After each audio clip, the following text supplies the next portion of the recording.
The day my husband walked out, I wasn't even surprised. That's the part that still haunts me. 18 years of marriage, and when Robert finally packed his bags on that rainy Tuesday afternoon, all I felt was a hollow acceptance, like I'd been expecting this moment all along. Maybe I had. The signs had been there. The late nights at the office, the mysterious weekend conferences, the way he stopped looking at me during dinner. But when you've spent 5 years putting someone else's needs before your own, you sometimes forget to notice when your marriage is crumbling right in front of you. Before we jump back in, tell us where you're tuning in from, and if this story touches you, make sure you're subscribed, because tomorrow I've saved something extra special for you. Emma, we need to talk.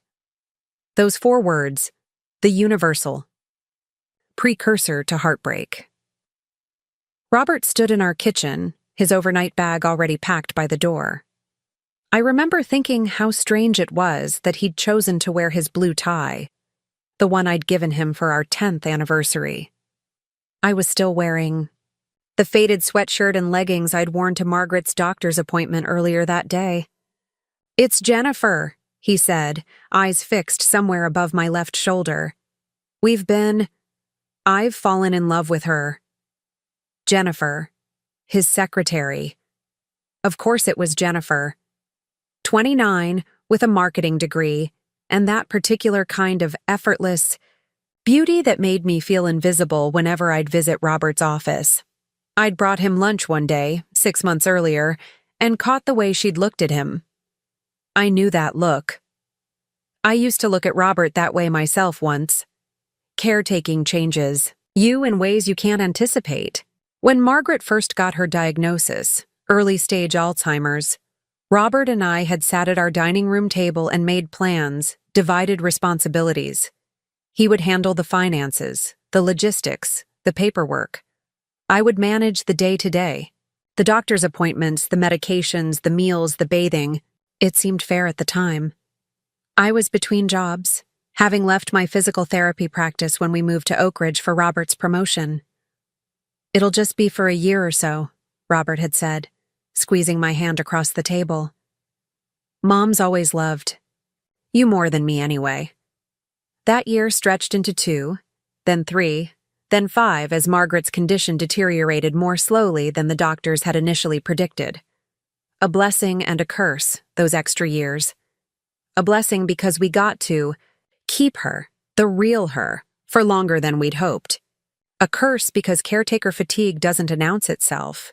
It creeps in silently, settling into your bones until exhaustion becomes your baseline. I don't regret those years. Margaret had been more mother to me than my own had ever been. When my parents divorced during my sophomore year of college, it was Margaret who drove 6 hours to help me move out of my dorm when I couldn't afford to stay. It was Margaret who taught me to make her famous apple pie the first Thanksgiving I spent with the Wilsons. It was Margaret who had held my hand at the hospital after my second miscarriage and whispered, "Some women aren't meant to be mothers to children. They're meant to mother the world in different ways." So caring for her wasn't a burden. Not exactly. But it was all-consuming. The early mornings helping her choose outfits as she forgot which season it was. The afternoons answering the same questions over and over. The nights waking to check if she was wandering the house, confused about where she was. Throughout it all, Robert grew more distant. His days at the office grew longer. His weekend visits to his mother's house grew shorter. "You're so good with her," he'd say, watching me help Margaret with her physical therapy exercises. "I just get frustrated. You know how she always gets confused when I try to help." I didn't argue. It was easier to take on more than to fight about it. Easier to let him retreat into his work while I managed his mother's decline. I told myself it was just how some men coped with grief, by avoiding it altogether. Lisa, my best friend since college, saw it differently. "He's taking advantage of you," she said during one of our rare coffee dates at the Daily Grind. Margaret was having a good day, so Michael had agreed to stay with her for a few hours. When was the last time you did anything for yourself? Got a haircut? Went shopping? Had a full night's sleep? I stirred my latte, avoiding her eyes. That's not fair. He's working 60-hour weeks to keep us afloat. The medical bills aren't paying themselves. Lisa's expression softened. I know you love Margaret, and I know you don't see what you're doing as a sacrifice. But from where I'm sitting, you've put your entire life on pause while Robert gets to keep living his. I'd brushed off her concern. Robert and I were a team, I'd insisted. We were just playing to our strengths. He was the breadwinner. I was the caretaker. Traditional, perhaps, but it worked for us. Except it didn't. Not really. Not if I'm being honest with myself. The truth I couldn't admit even to Lisa, was that somewhere between changing Margaret's sheets after an accident and tracking her medications in color-coded spreadsheets, I'd lost sight of myself. The Emma who had once run half marathons, who had her own physical therapy practice, who danced in the kitchen while making dinner. That woman had faded away so gradually I hardly noticed her absence. 2 months before Robert left, Margaret had a lucid evening, one of her last. We were sitting on her back porch, watching the sunset paint the sky in brilliant oranges and pinks. She reached for my hand, her paper-thin skin cool against mine. "You've given up too much for me," she said suddenly, her voice clearer than it had been in weeks. I shook my head. "I haven't given up anything that matters." Margaret's eyes, so like Robert's, that same deep brown, fixed on me with surprising clarity. "You have. I see it. Robert sees it too, though he won't admit it." "What do you mean?" She patted my hand. "When you give and give without keeping anything for yourself, people start to believe that's all you're good for. Giving. Even the people who should know better." I wanted to ask her more, to understand what she was trying to tell me. But the moment passed. The confusion returned to her eyes, and she was asking about dinner, forgetting we'd already eaten. The conversation slipped away, like so many things did with Margaret in those final months. But her words stayed with me, an unsettling splinter beneath my skin. 4 weeks later, Margaret passed away peacefully in her sleep. The funeral was small, just family and close friends. Robert stood beside me at the gravesite, his hand in mine, both of us numb with grief. I thought, foolishly, that her death might bring us closer. Preparing and narrating this story took us a lot of time, so if you are enjoying it, subscribe to our channel. It means a lot to us. Now back to the story. That without the stress of caregiving, we might find our way back to each other. Instead, the opposite happened. With Margaret gone, the scaffolding that had been holding our marriage together collapsed entirely. Without her needs to focus on, the distance between Robert and me became impossible to ignore.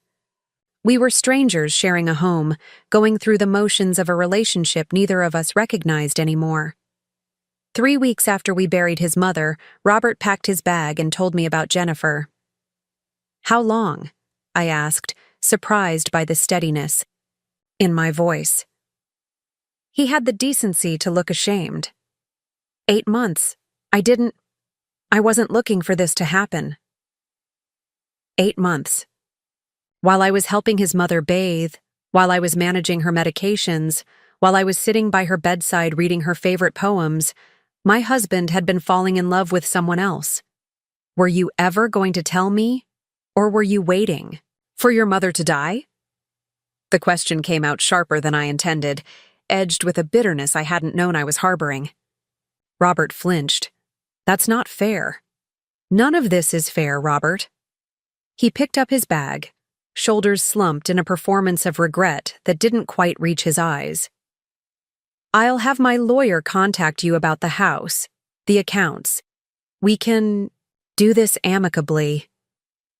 Amicably. As if there was anything amicable about abandoning your wife of 18 years after she'd spent half a decade caring for your dying mother. "Does Jennifer know?" I asked as he reached for the door handle. "Know what?" "That this is what you do. That you leave when things get hard. His jaw tightened. For a moment, I thought he might argue, might defend himself. Instead, he just shook his head and walked out, closing the door with a soft click that somehow hurt more than if he'd slammed it.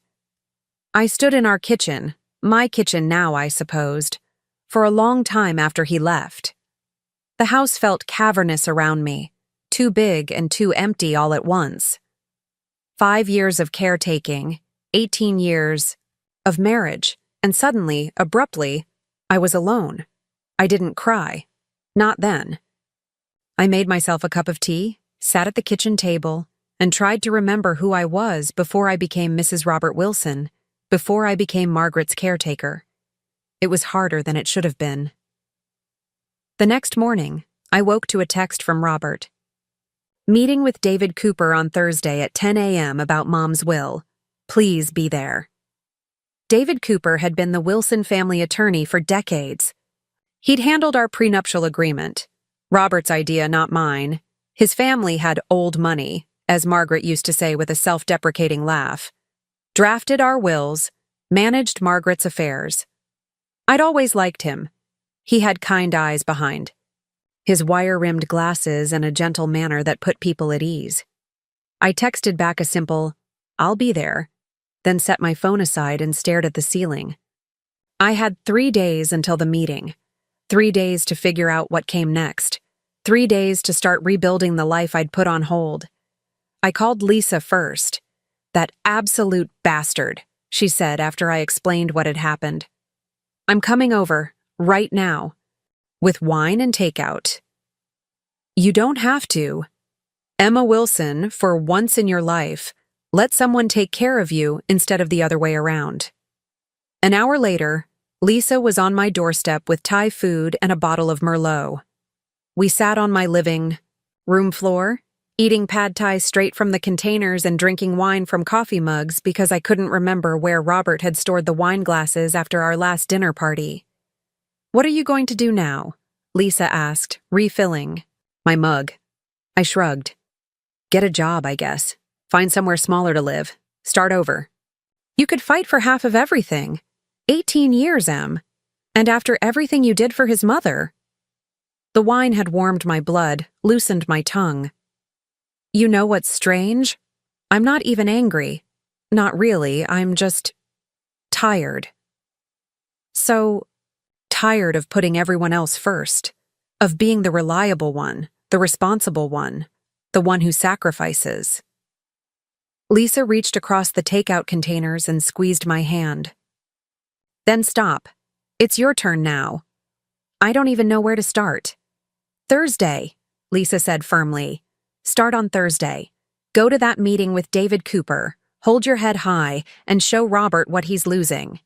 I nodded, though I wasn't convinced there was anything left of me for Robert to lose.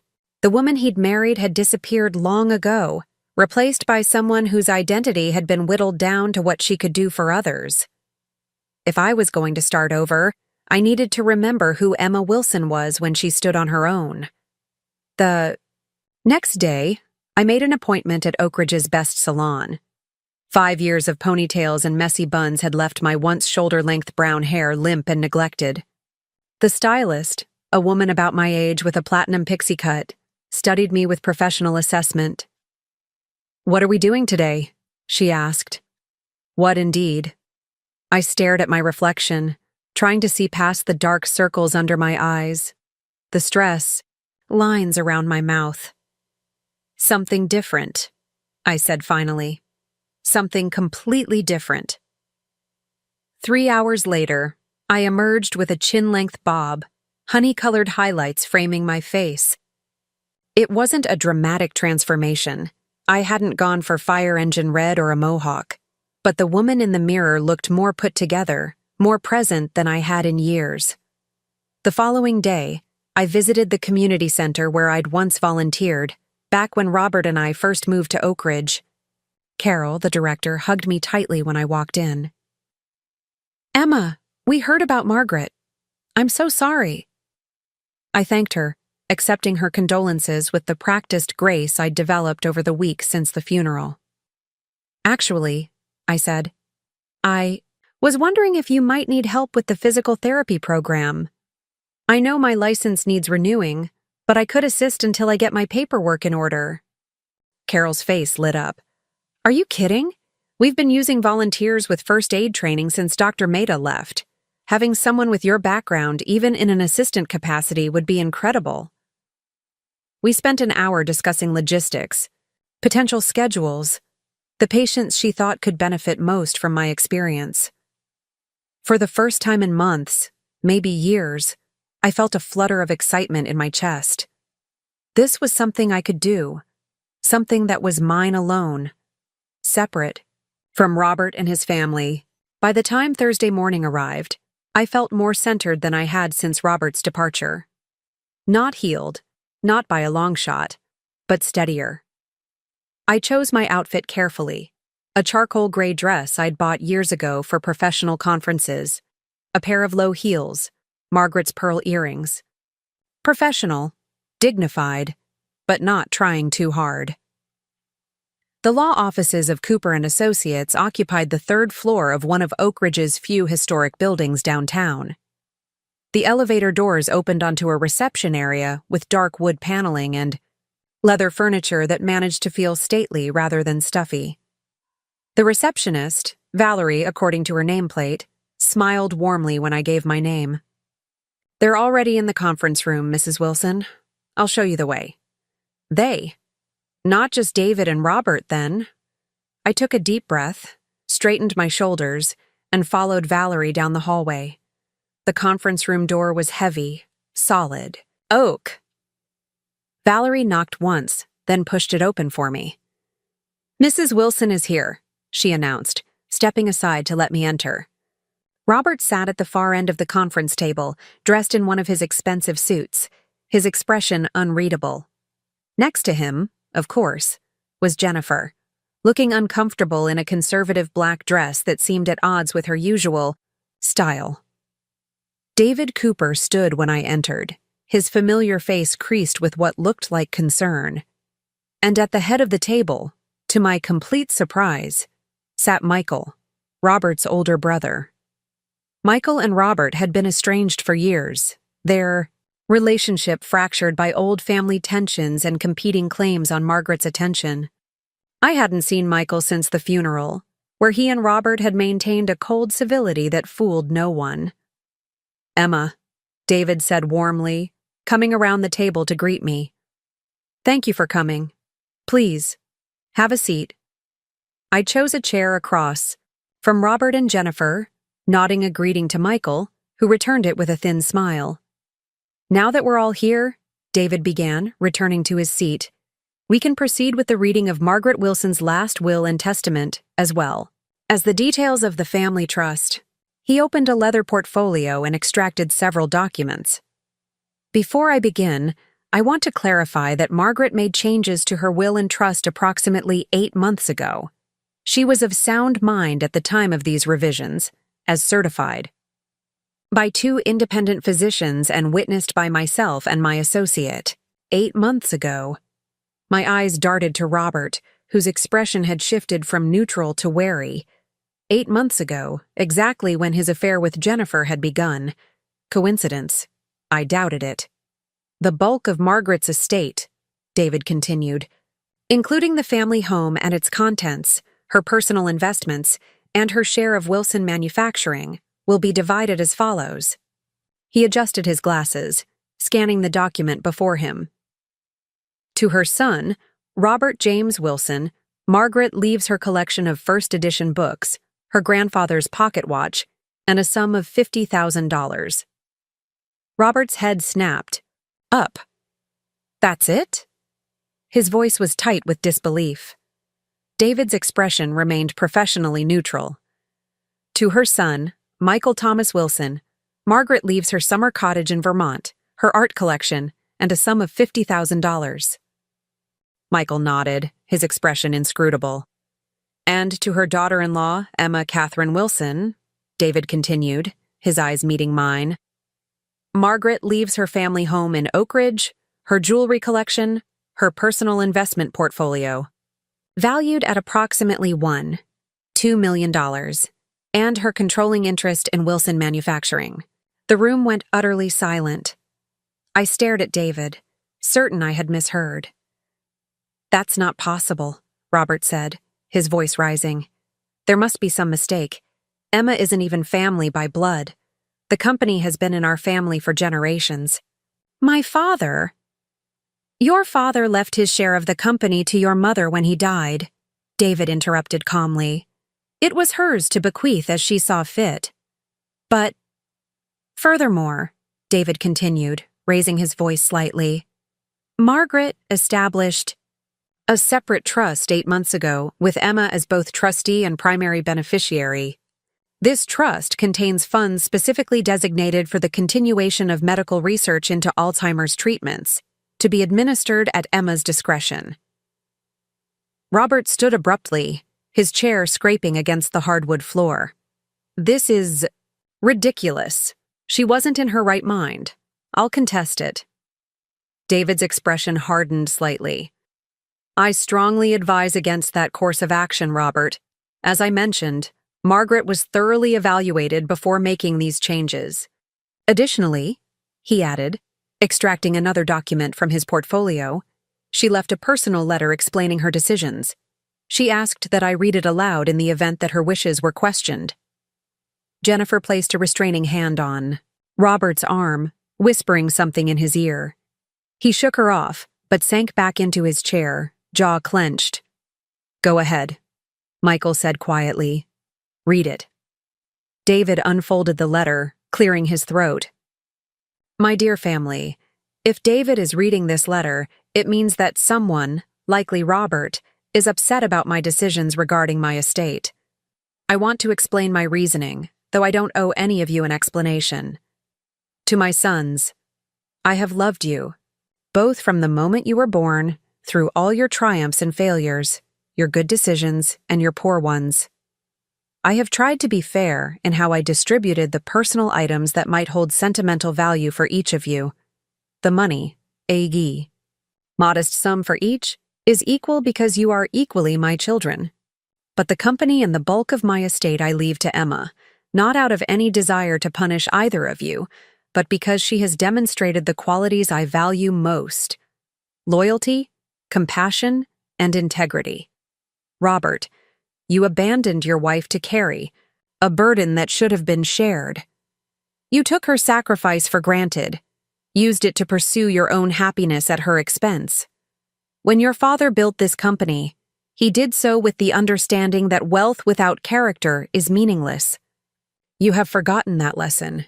Michael, while you have made peace with me in recent years, your absence during the early years of my illness hurt deeply. The occasional phone call and holiday visit don't compare to the daily care and companionship Emma provided. As for the Trust for Alzheimer's Research, this disease took much from me, but it also showed me who would stand by me when I had nothing left to give. Emma never wavered, not once. I make these decisions of sound mind and clear conscience. If you're angry, I understand.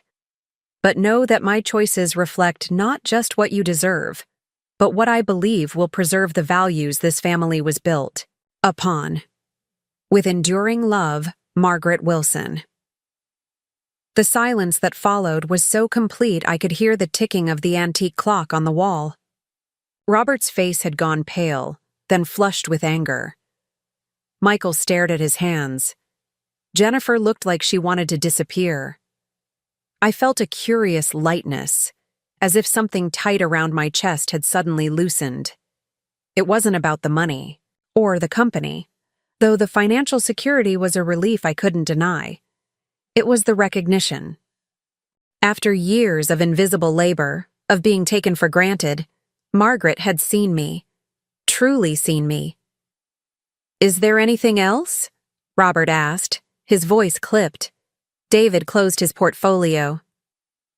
"The documents will need to be signed, and there will be some administrative matters to address in the coming weeks. Emma, as the new majority shareholder of Wilson Manufacturing, you'll need to decide how you wish to proceed regarding your involvement with the company." I nodded, still processing everything I'd heard. I'll need some time. Of course, David said gently. There's no rush. Robert stood again, this time pulling Jennifer up with him. If we're done here, I have a meeting to get to. Without waiting for a response, he strode toward the door, Jennifer trailing behind him.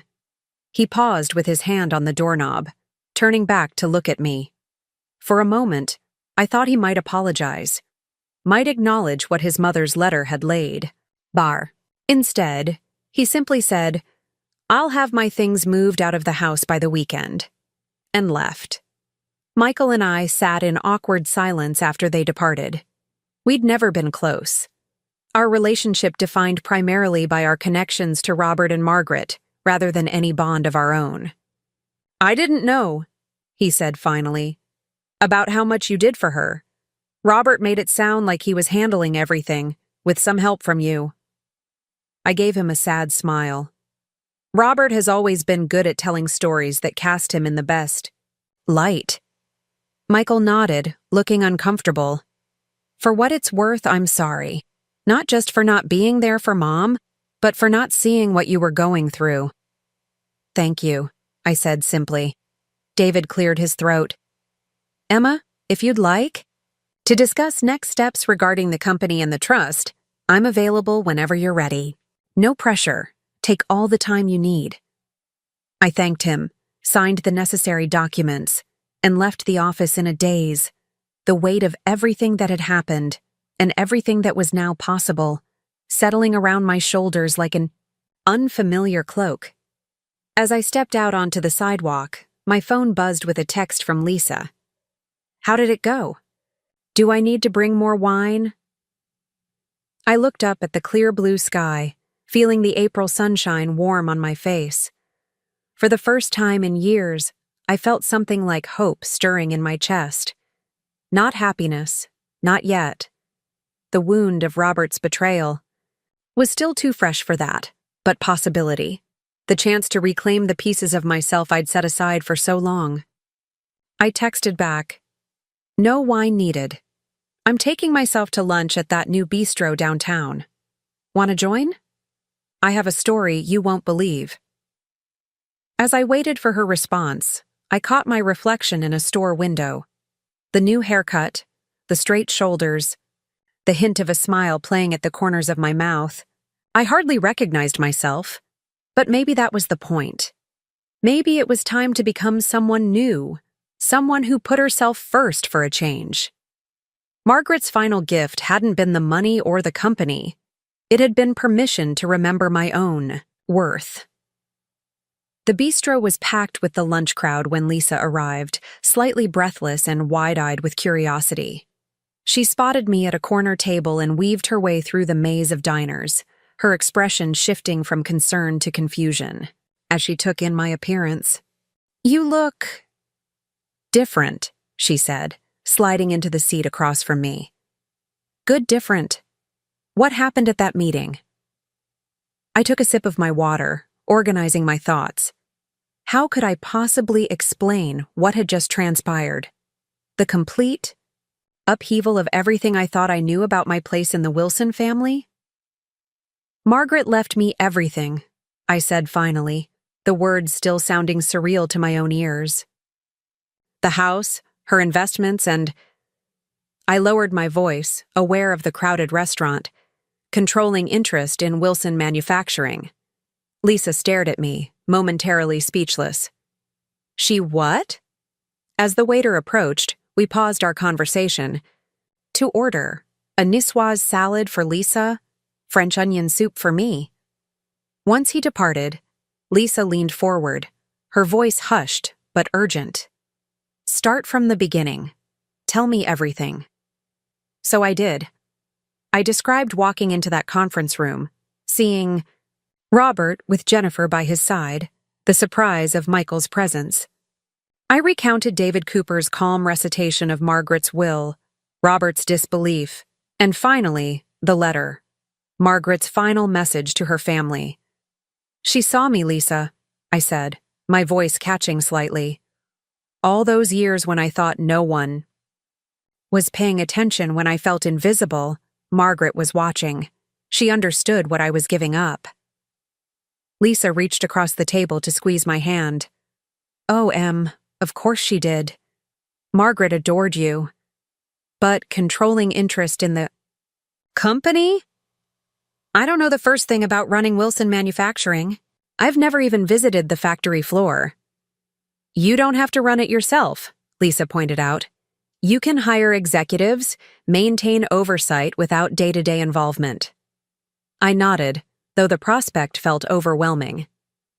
Wilson Manufacturing employed over 200 people in Oak Ridge. It was the town's largest employer, a cornerstone of the local economy. The responsibility was daunting. What did Robert do when he found out? I described his cold anger, his abrupt departure with Jennifer in tow. He's moving the rest of his things out this weekend. Lisa's expression hardened. Good riddance.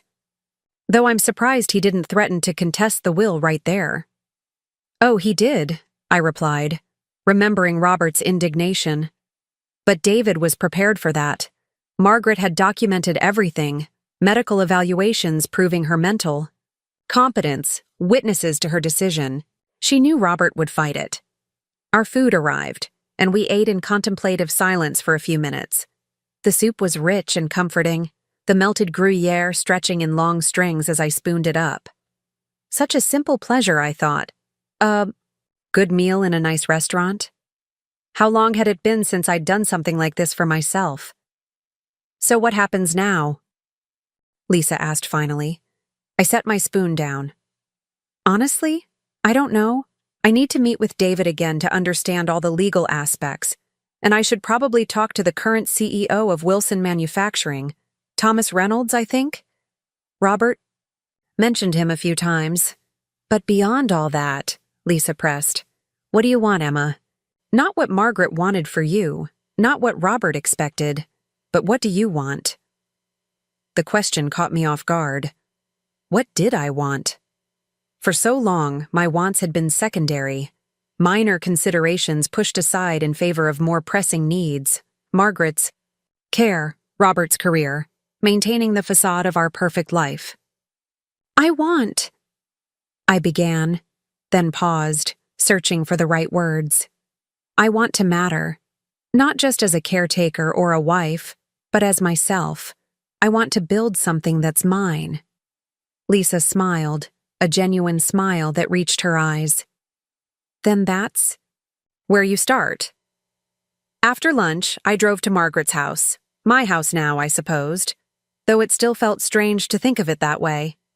The colonial-style home sat on a quiet street lined with mature oak trees, its white exterior and black shutters a picture of traditional elegance.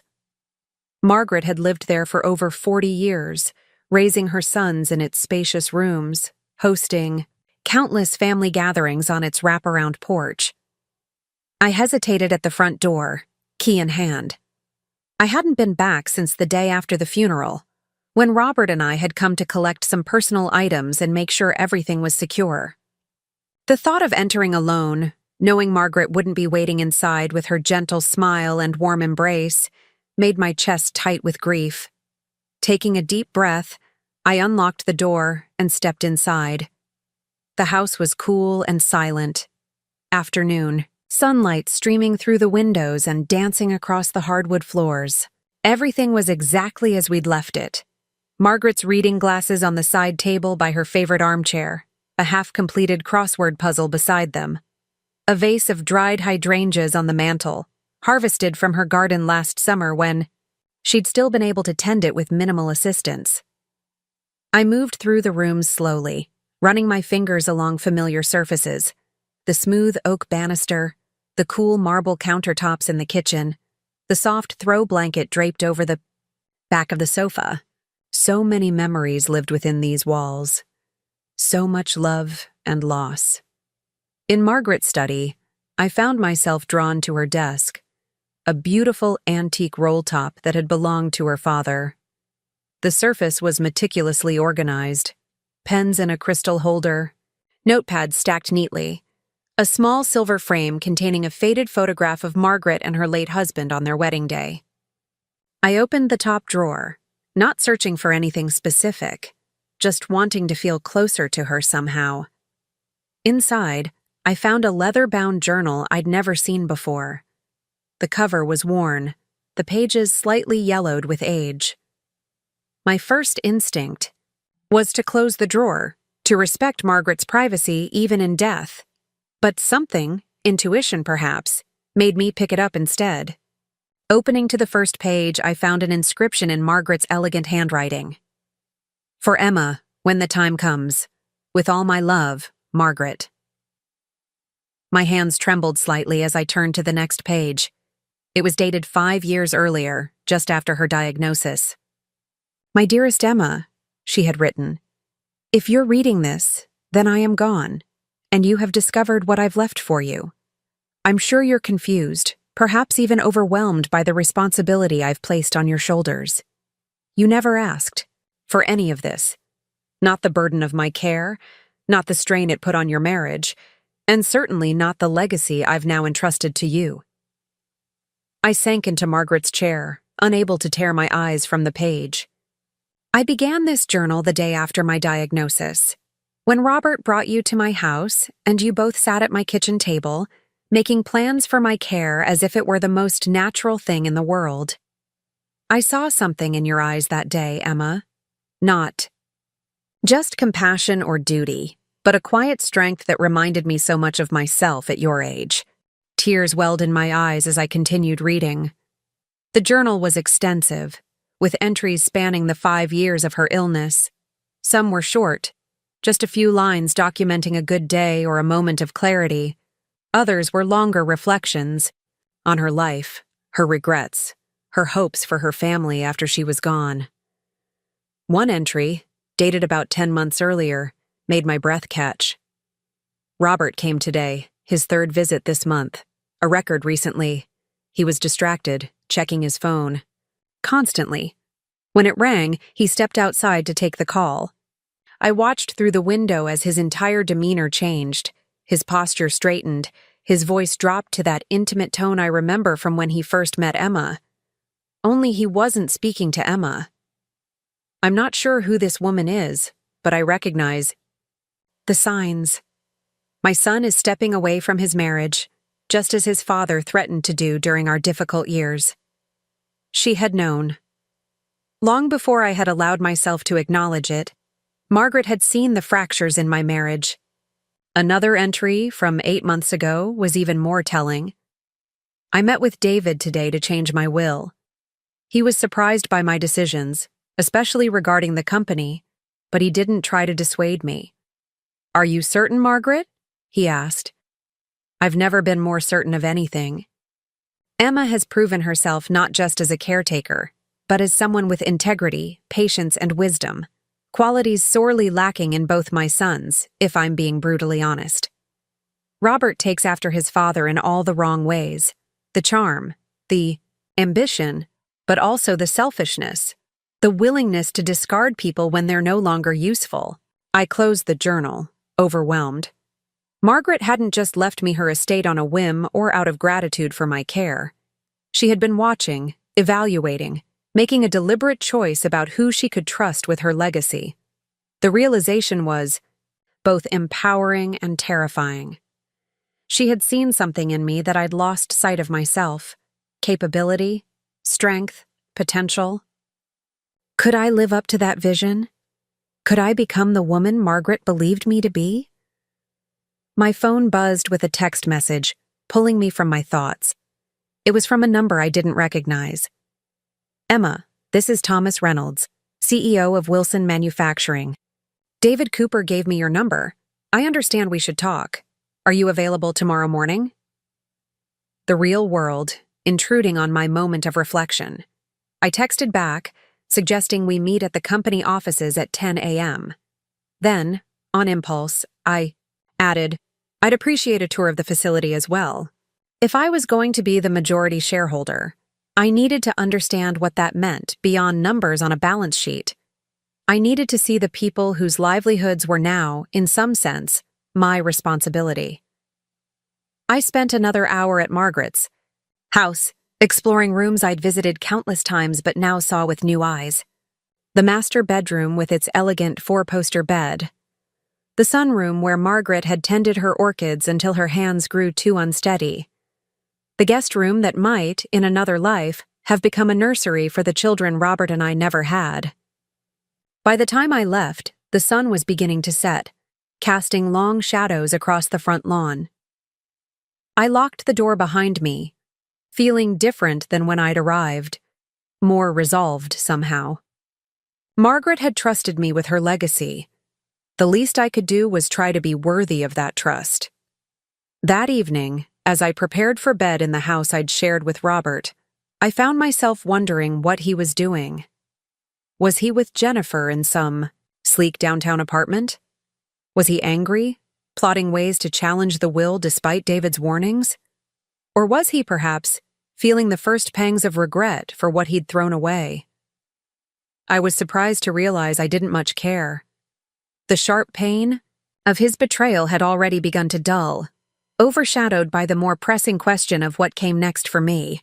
For the first time in years, I fell asleep thinking not about someone else's needs, but about my own future. The Wilson Manufacturing headquarters occupied a renovated factory building on the outskirts of Oak Ridge. As I pulled into the visitors' parking space the next morning, I was struck by the contrast between the building's historic brick exterior and the modern glass entrance that had been added during a recent renovation. Old and new, tradition and innovation. It seemed an apt metaphor for the transition the company was about to undergo. I'd dressed carefully for the meeting. A navy pantsuit I'd found in the back of my closet, a silk blouse, low heels. Professional, but not trying too hard. My hair was styled in the new bob, and I'd applied makeup for the first time in weeks.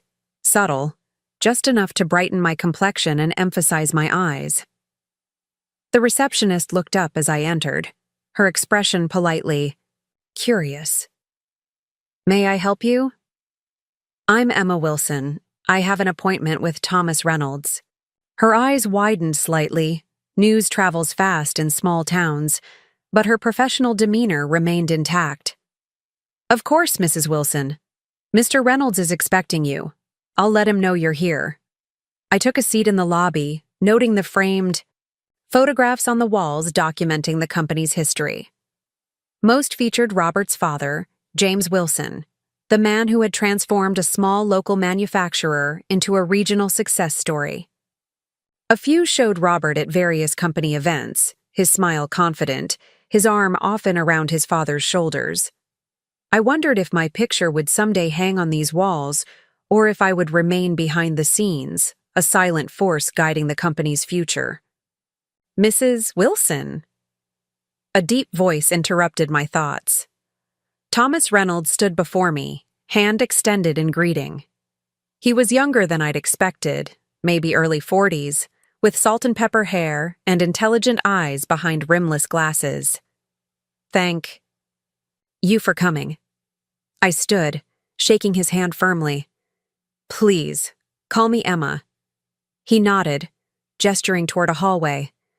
"Let's talk in my office, and then I can show you around the facility." Reynolds' office was impressive. Corner location, floor-to-ceiling windows overlooking the production floor below, modern furnishings that complemented the building's industrial aesthetic. He waited until I was seated in one of the leather chairs, opposite his desk before taking his own seat. "I imagine this is a bit overwhelming," he began, his tone carefully neutral.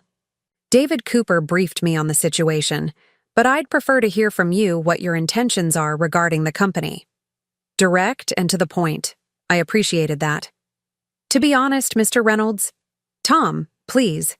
"Tom, to be honest, I'm still processing everything myself. Until yesterday, I had no idea Margaret planned to leave me her share of the company." He nodded. "Margaret and I spoke regularly, even during her illness. She never mentioned her intentions specifically, but she often asked questions about the company's operations, our long-term strategies, employee welfare programs. In retrospect, I should have realized she was evaluating the company's health for some purpose." "She left me a journal," I said, surprising myself with the disclosure. She'd been planning this for quite some time, it seems. Tom leaned forward slightly. May I ask why you wanted to tour the facility today? Most shareholders, even majority ones, are content with quarterly reports and board meetings. I considered the question, wanting to give him an honest answer. Because I need to understand what I've been entrusted with. Margaret believed I was the right person to protect her legacy, but I can't do that without knowing what that legacy actually is. Not just in terms of financial assets, but the people whose livelihoods depend on this company. Something in his expression shifted. Approval, perhaps, or at least reassessment. The company is in good shape, he said. We've had steady growth for the past 5 years, expanded into new markets, maintained our quality standards while improving efficiency. The board is stable, though I expect Robert's departure will cause some temporary disruption. Robert's departure? Tom's eyebrows rose. You didn't know?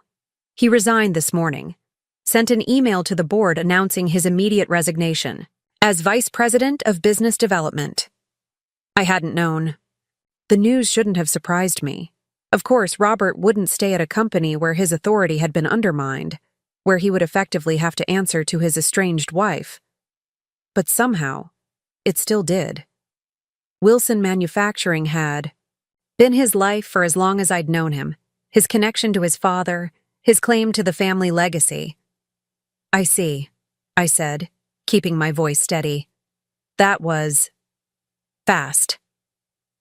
Tom's mouth twitched in what might have been a suppressed smile. Robert has always preferred quick, dramatic exits to prolonged awkwardness. I couldn't help but laugh at that, a short, surprised sound that felt foreign in my throat. Yes, he certainly does. The moment of levity eased some of the tension between us. For the next hour, Tom walked me through the company's current projects, market position, and financial outlook. He was thorough without being condescending, answering my questions directly and admitting when he didn't have immediate answers. Ready for that tour? He asked when we'd covered the business basics. I nodded, standing to follow him out of the office. As we walked through the administrative section, I noticed employees watching curiously, whispering to each other as we passed. News of the ownership change had clearly spread, though I wondered how accurate the information was. The production floor was impressive, a vast space filled with state-of-the-art equipment, workers in safety gear moving with practiced efficiency between stations.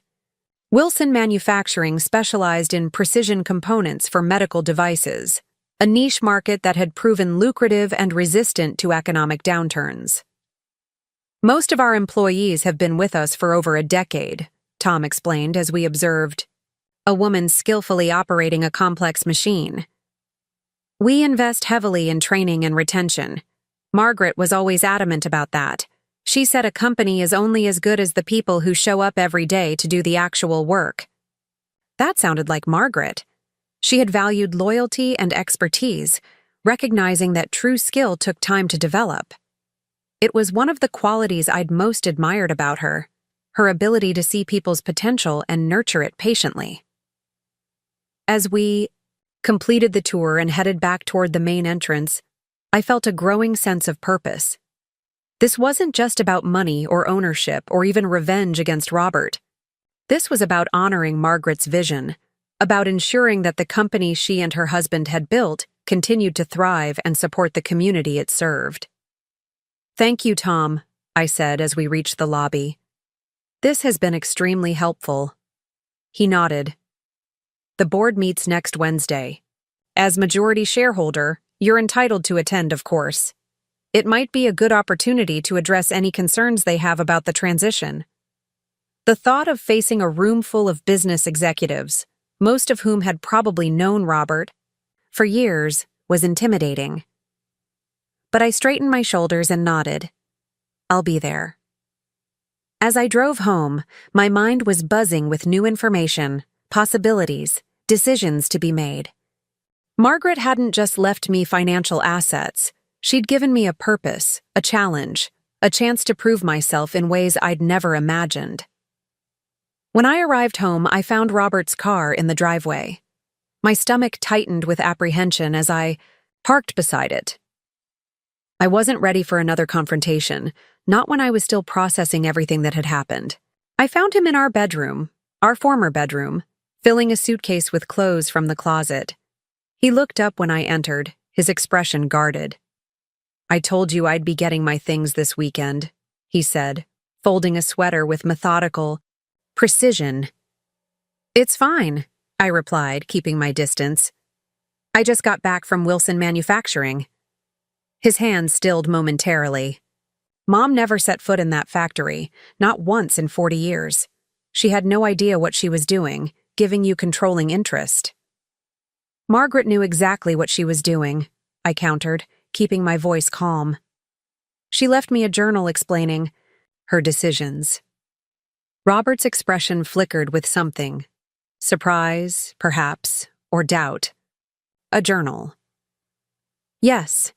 She'd been planning this for months, Robert. Ever since she realized you were having an affair. He had the decency to look uncomfortable at that. "I resigned this morning," he said, changing the subject. "There's no way I could stay under the circumstances." "So I heard." He zipped the suitcase closed with a sharp gesture. "I suppose you've already met with Tom Reynolds, started making plans for your new role as company savior." The bitterness in his voice was palpable, but it didn't affect me, the way it might have even a few days earlier. I was beyond being wounded by Robert's barbs. "Actually, I spent most of my time learning about the company your parents built, the people who work there, the products they make, the values that guided Margaret's decisions. It's quite impressive." He looked at me then, really looked at me, as if seeing me clearly for the first time in years. "You've changed," he said, surprise evident in his voice. I shrugged slightly. "I'm changing back, I think. Becoming myself again." He picked up his suitcase, hesitating as if he wanted to say something more. But whatever it was, he thought better of it. "I'll get the rest of my things tomorrow. Jennifer's waiting in the car." Of course she was. I stepped aside to let him pass, not trusting myself to speak again.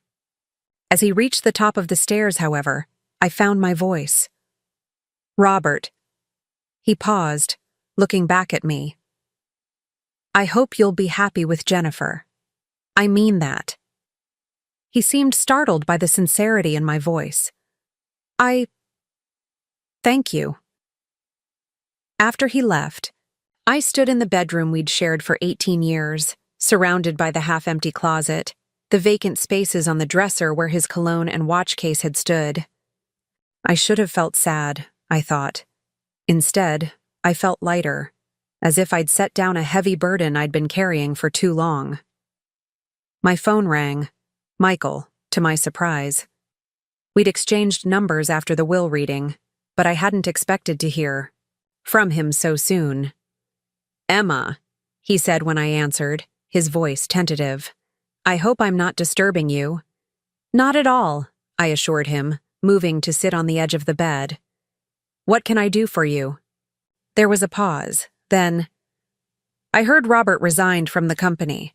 I wanted to make sure you were okay." The concern in his voice seemed genuine, which was unexpected given our historically distant relationship. "I'm fine," I said. "It's been an intense few days, but I'm okay." "Good, that's good." Another pause. "Look, I know we've never been close. That's on me as much as anyone. But Mom clearly trusted you, and I'd like to help if I can. With the company, I mean. I may not have been involved in the day-to-day operations, but I understand the industry, the market challenges." I hadn't expected this.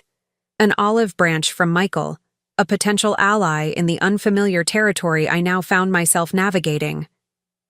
"I'd appreciate that," I said carefully. "To be honest, I'm still figuring out what my role should be. I met with Tom Reynolds today, just to get a better understanding of the current situation." "Tom's good people," Michael confirmed. "Dad hired him fresh out of business school, mentored him personally. He knows the company inside and out. We talked for another 20 minutes, Michael offering insights about key board members, potential challenges, opportunities he thought the company should explore. By the time we ended the call, I had a much clearer picture of the political landscape I was entering, and a newfound appreciation for my brother-in-law's business acumen. "We should have dinner sometime," Michael suggested as we were saying goodbye. "My wife, Diane, has always liked you. We could discuss all this in more detail." "I'd like that," I said, and realized I meant it. As I prepared for bed that night, I found myself thinking about connections, how some weaken over time while others strengthen in unexpected ways. Robert and I had drifted apart so gradually I'd barely noticed until the distance between us was unbridgeable. Yet here was Michael, someone I'd known peripherally for years, suddenly becoming a potential friend and advisor. The next morning, I woke early, my mind already active with plans and possibilities. After coffee, I retreated to the spare bedroom.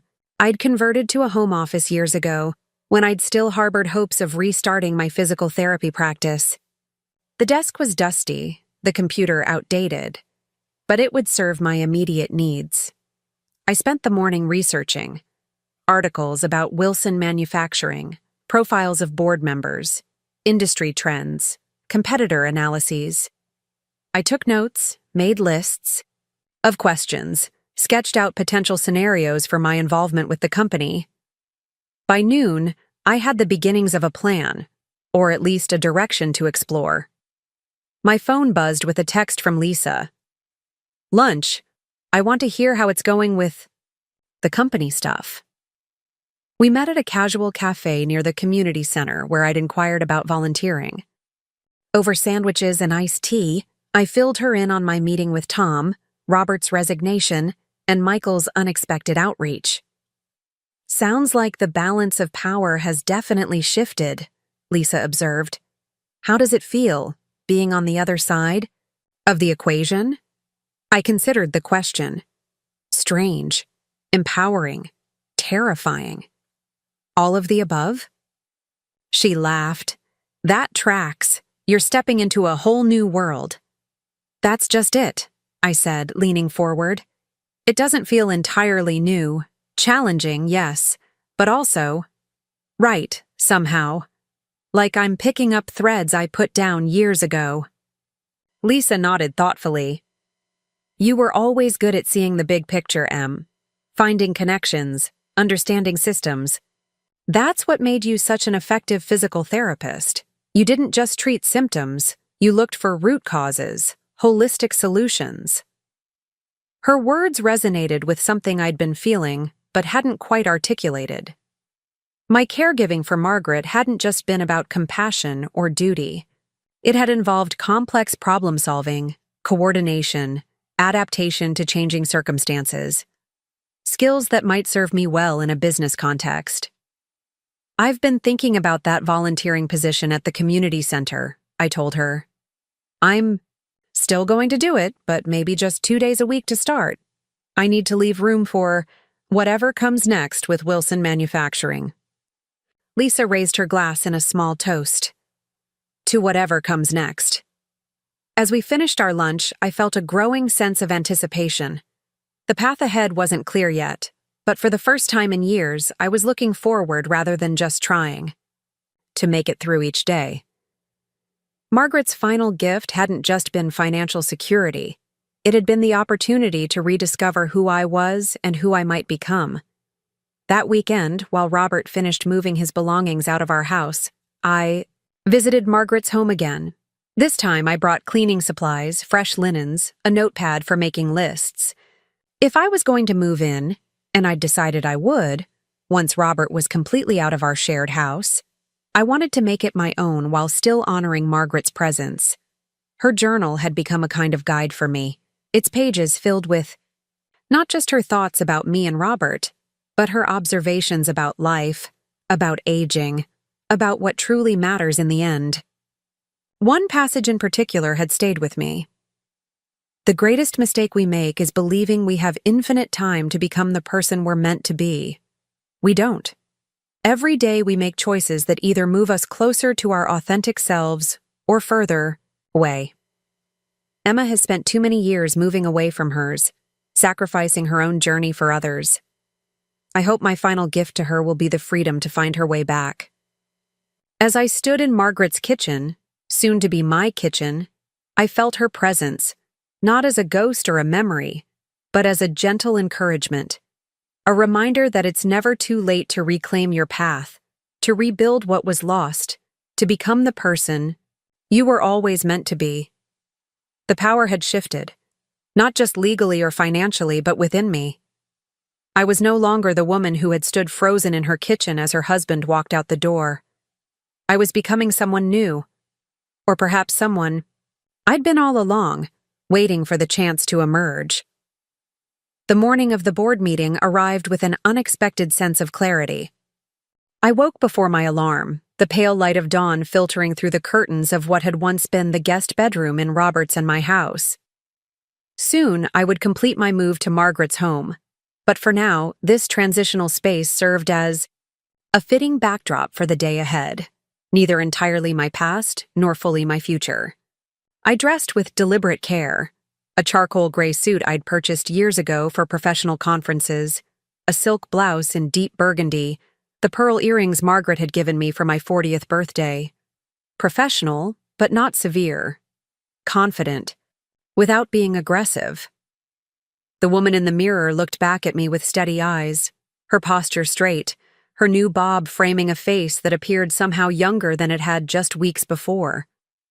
"You can do this," I told my reflection, practicing the words I'd rehearsed with Lisa the evening before. "You belong in that boardroom." The drive to Wilson Manufacturing headquarters gave me time to mentally review my strategy. After extensive conversations with Michael and Tom Reynolds, I'd decided on a measured approach for this first meeting, primarily listening and observing, asking thoughtful questions, establishing myself as a serious presence without making immediate demands for change. The board members would be wary, perhaps even hostile. My job today was not to win them over, but to demonstrate that I couldn't be easily dismissed. The parking lot was nearly full when I arrived. Executives' luxury vehicles lined up in their designated spaces. I pulled my modest sedan into the spot marked Visitor and took a moment to steady my breathing before exiting the car. The weight of what I was about to do, step into a room full of experienced business leaders as their new majority shareholder, threatened to overwhelm me. But then I remembered Margaret's words from her journal. True confidence isn't about knowing all the answers. It's about being unafraid to ask the right questions. The receptionist recognized me immediately this time, greeting me with a respectful, "Good morning, Mrs. Wilson," and directing me to the executive conference room on the 4th floor. As the elevator ascended, I mentally repeated the mantra Lisa had given me. "You are not an imposter. You are exactly where you're meant to be." The conference room doors were closed when I arrived, though the low murmur of voices from within indicated the meeting hadn't yet begun. I checked my watch. 8:50 a.m., 10 minutes before the scheduled start. Taking a deep breath, I pushed open the door and stepped inside. The conversation ceased immediately as 8 pairs of eyes turned toward me. The room was dominated by a massive oak table, around which sat 7 men and 1 woman, all in variations of corporate attire, all regarding me with expressions ranging from curiosity to barely concealed hostility. Tom Reynolds rose from his seat at the head of the table. "Mrs. Wilson, welcome. We were just getting settled." He gestured to an empty chair to his right. "Please, join us." As I crossed the room, I was acutely aware of being evaluated, judged, measured against whatever expectations these people had formed. I held my head high, making brief eye contact with each person I passed, offering a small, confident smile. By the time I reached my seat, I could sense a subtle shift in the atmosphere. Not acceptance, not yet, but perhaps a recalibration of their initial assumptions. "Allow me to make introductions," Tom said, proceeding to name each board member, along with their role, James Hartley, Chief Financial Officer, Diana Chen, Head of Research and Development, William Foster, Operations Director, and 4 external board members from various industries whose connections to the company dated back to Robert's father's era. I shook hands with each, noting their grips, their expressions, filing away impressions for later consideration. William Foster's handshake was particularly telling, barely touching my fingers, his eyes not meeting mine, his body language screaming discomfort. I marked him as the most likely to cause problems. "Now that we're all acquainted," Tom said, returning to his seat, "let's begin with the quarterly financial review. James?"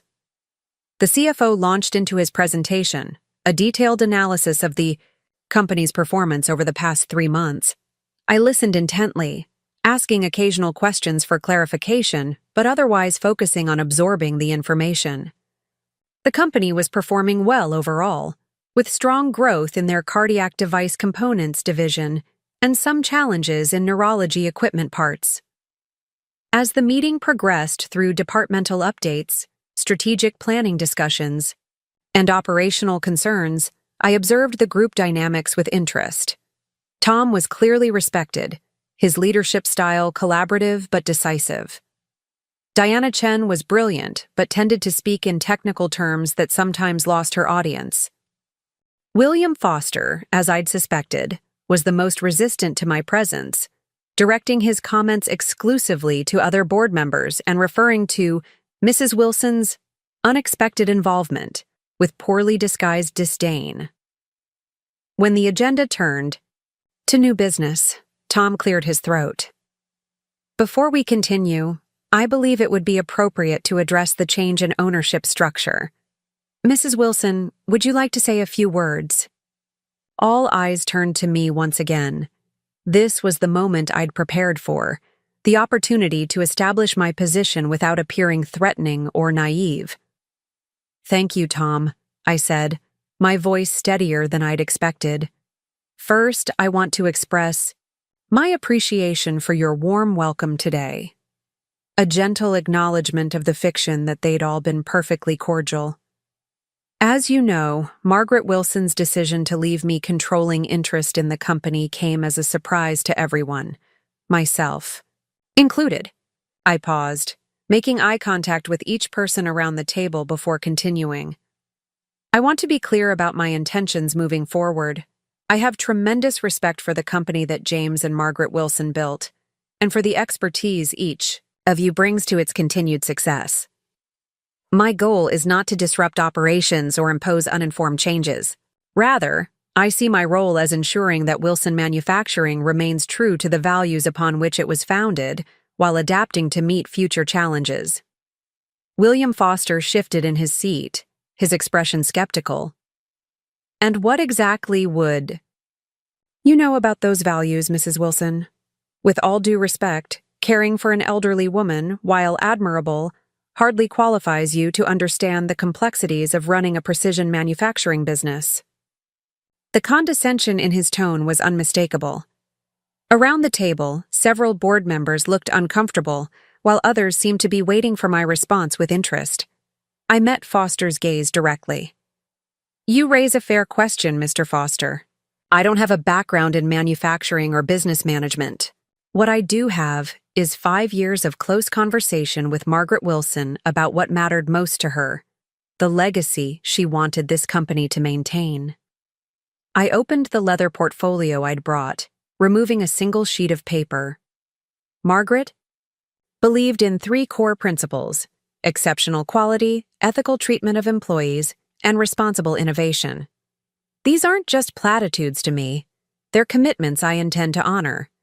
As for the technical aspects of the business, that's why Wilson Manufacturing has expert leaders like yourself and the rest of this board. My role isn't to tell you how to manufacture precision components. It's to ensure that the company's direction aligns with Margaret's vision. Foster seemed taken aback by my measured response, clearly having expected either defensiveness or naivety. Before he could formulate a reply, Diana Chen spoke up. "I worked closely with Margaret on our employee development programs," she said, her quiet voice carrying surprising authority. She was particularly invested in our engineering scholarship initiative for local students. Were those the kinds of programs she discussed with you? I nodded, grateful for the opening. Absolutely. Margaret spoke often about creating pathways for talented young people, especially those who might not otherwise have access to careers in advanced manufacturing. She believed the company's future depended on cultivating new talent within the community. Diana smiled slightly, a small gesture of approval that felt like a significant victory. For the next 20 minutes, I engaged in a thoughtful discussion with the board, outlining my understanding of Margaret's priorities while asking informed questions about current initiatives. I'd done my homework, reviewing years of annual reports and press releases, and it showed. By the time Tom suggested we move on to the next agenda item, I could sense a subtle shift in the room's energy. Not embrace, certainly, but perhaps a reluctant acknowledgement that I wasn't the clueless interloper some had anticipated. As the meeting concluded 2 hours later, Tom approached me while the others gathered their materials. "You handled that well," he said quietly. Foster was out of line. I shrugged. He won't be the last person to underestimate me. Tom's mouth quirked in a half smile. "I don't think anyone in that room is underestimating you now, Emma. Would you have time for lunch? There are some matters we should discuss privately." We settled on a quiet restaurant a few blocks from the office, an upscale bistro where the booth seating ensured privacy for business conversations. Once we'd ordered, a niçoise salad for me, grilled salmon for Tom, he leaned forward, his expression serious. "There's something you should know. Robert has been reaching out to several board members individually, suggesting that Margaret's mental state was compromised when she made her final will. He's laying groundwork for a legal challenge." I wasn't surprised, though hearing it confirmed sent a flash of anger through me. David Cooper anticipated this. Margaret underwent thorough cognitive assessments before making those changes. Her doctors were very clear about her mental capacity. Tom nodded. "That's reassuring. Still, you should be prepared for some turbulence." Robert built strong relationships with several board members over the years, particularly Foster. They won't openly defy you as majority shareholder, but they could make implementation of any changes difficult. "I appreciate the warning," I said, taking a sip of water. "May I ask where you stand in all this? You worked closely with Robert. I imagine this situation puts you in an awkward position." His expression was thoughtful. "I respected Robert's business acumen, but I've been with Wilson Manufacturing for 15 years. I've seen leadership styles come and go. James Wilson built this company on integrity and innovation. Margaret preserved that legacy. My loyalty is to those principles, not to any individual." It was a diplomatic answer, but something in his direct gaze suggested sincerity. I decided to take a calculated risk. "Tom, I need an ally who understands this business from the inside. Someone who can help me navigate these waters without being undermined by Robert's supporters. Is that someone you?" He considered the question, taking his time before responding. "Margaret called me the day after she changed her will. She didn't tell me her specific plans, but she asked me a question I found unusual at the time. She asked whether I believed a company should be run by those who inherit positions or by those who earn them through merit and commitment." I smiled slightly. "That sounds like Margaret, always testing, evaluating." "Yes, I told her I believed in merit and commitment. She seemed pleased with that answer." He met my eyes directly. "I stand by that belief, Emma. If you're committed to preserving what makes Wilson Manufacturing special while helping it grow and adapt, then yes, I'm your ally." Relief washed through me. Having the CEO's support would make all the difference in establishing my role at the company. Our food arrived, temporarily pausing the conversation. As we ate, Tom filled me in on several ongoing projects, speaking more freely now that we'd established a tentative alliance. I listened carefully, asking questions that revealed both my limitations and my capacity to learn quickly. "There's one more thing," Tom said as we finished our meal. "The Peterson acquisition." Peterson Medical Devices? I saw a reference to that in last quarter's minutes, but the details were vague. He nodded. "It's been Robert's pet project for the past year. Peterson has developed a revolutionary cardiac monitoring system that would pair perfectly with our components. Acquiring them would position Wilson Manufacturing at the forefront of integrated medical solutions rather than just component manufacturing." "That sounds promising. What's the issue?" Tom's expression grew serious. "The acquisition is expensive. It would require leveraging company assets in a way we haven't done before. Robert was pushing hard for it, but Margaret was hesitant. She worried about taking on too much debt and potentially having to cut corners on quality or employee benefits to meet financial targets. I considered this information carefully. And where do you stand?" "I see potential in the acquisition, but I share Margaret's concerns about the financial risk." Robert was less cautious in his approach. The implied criticism wasn't lost on me. "The board seems divided on this?" "Yes. Foster and 2 others are firmly in Robert's camp, pushing to move forward aggressively. Diana and I have advocated for a more measured approach. The remaining members have been on the fence." I nodded slowly. "And now they're all waiting to see which way I'll lean." "Exactly. It's your first major decision as controlling shareholder. It will set the tone for your leadership." No pressure, I thought wryly. Aloud, I said, "I'll need to review all the documentation, understand the full implications before taking a position." Tom looked pleased with my response. "I can have everything sent to you this afternoon. Take your time reviewing it. The final vote isn't scheduled until next month's meeting." By the time we parted ways outside the restaurant, I felt both energized and exhausted. The morning's board meeting had been a crucial first step in establishing my presence at Wilson Manufacturing, but it was clear that navigating the company's politics would require all my attention and strategic thinking. That evening, I called Michael to fill him in on the day's events. He listened attentively as I described the board meeting, Tom's warning about Robert's maneuvers, and the looming decision about the Peterson acquisition.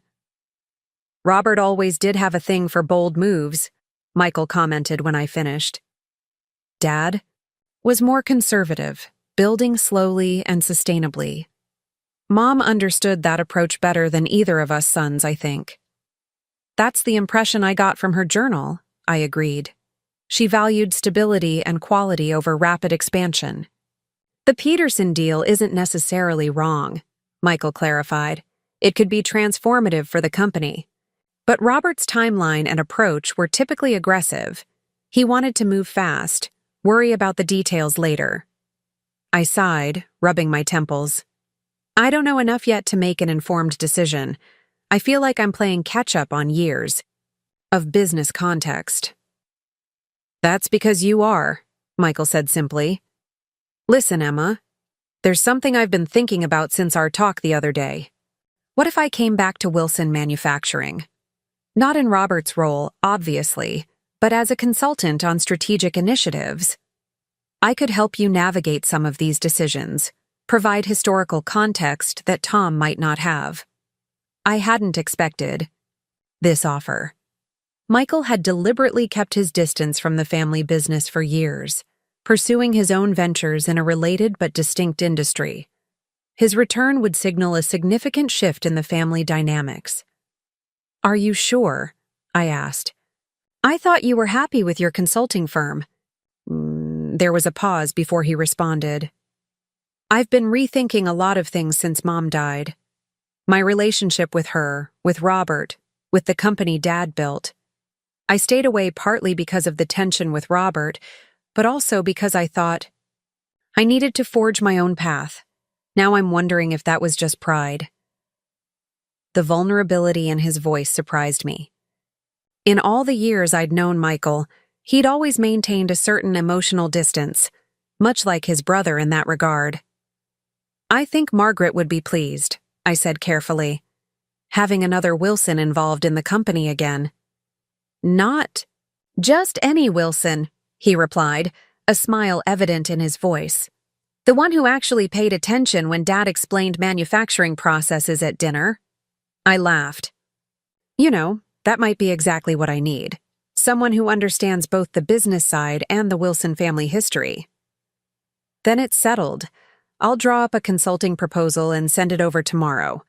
We can discuss terms that work for both of us. After ending the call, I sat in what had once been Margaret's sunroom, now filled with moving boxes containing my belongings. The house still held Margaret's presence in 1,000 subtle ways.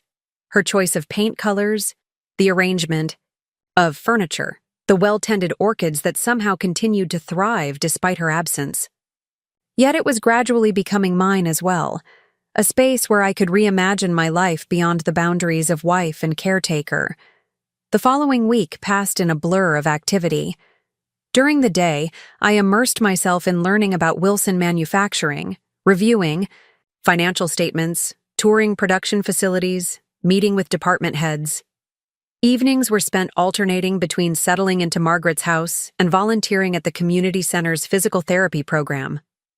True to his word, Michael prepared a detailed consulting proposal outlining how he could support the company's strategic planning while helping me understand the industry context. The board approved it with minimal resistance, perhaps recognizing the value of having a Wilson family member involved again, even in a limited capacity. Robert, meanwhile, maintained a conspicuous silence. According to Tom, he had stopped personally contacting board members after being informed that any challenge to Margaret's will would face substantial legal obstacles. The sudden cessation of his efforts made me uneasy. Robert wasn't one to admit defeat easily. I couldn't shake the feeling that he was regrouping, planning a different approach. My suspicions were confirmed 10 days after the board meeting. I was reviewing documents in my newly established home office when the doorbell rang. Through the peephole, I saw Jennifer standing on the porch, looking uncomfortable in a conservative dress that seemed at odds with her usual style. I hesitated, then opened the door. "Jennifer, this is unexpected." She fidgeted with the strap of her purse. "I know. I'm sorry to come by unannounced. Could we talk? It's important." Curiosity won out over caution. I invited her in, leading her to the living room where we sat on opposite ends of Margaret's floral sofa. The awkwardness between us was palpable. This woman had been having an affair with my husband for months while I cared for his dying mother. "Robert doesn't know." "I'm here," she began, confirming my unspoken question. He'd be furious if he found out. I raised an eyebrow but said nothing, waiting for her to continue. "I wanted to warn you," she said, her voice dropping slightly. "Robert is planning something. He's been meeting with investors, trying to raise enough capital to make a competing offer for Peterson Medical Devices." I felt a chill. If Robert succeeded, he could potentially undermine one of Wilson Manufacturing's most significant growth opportunities. "Why are you telling me this?" Jennifer looked down at her hands. "Because I made a mistake. Getting involved with Robert? I don't know what I thought, that he was this dynamic, misunderstood businessman whose wife didn't appreciate him." She gave a short, bitter laugh. "Classic cliché, right? The secretary falls for the boss's sob story." "And now?" I prompted when she fell silent. "Now I see the real Robert, the one who talks about you like you're an obstacle to be removed, the one who's willing to damage his family's company out of spite." She looked up, meeting my eyes directly.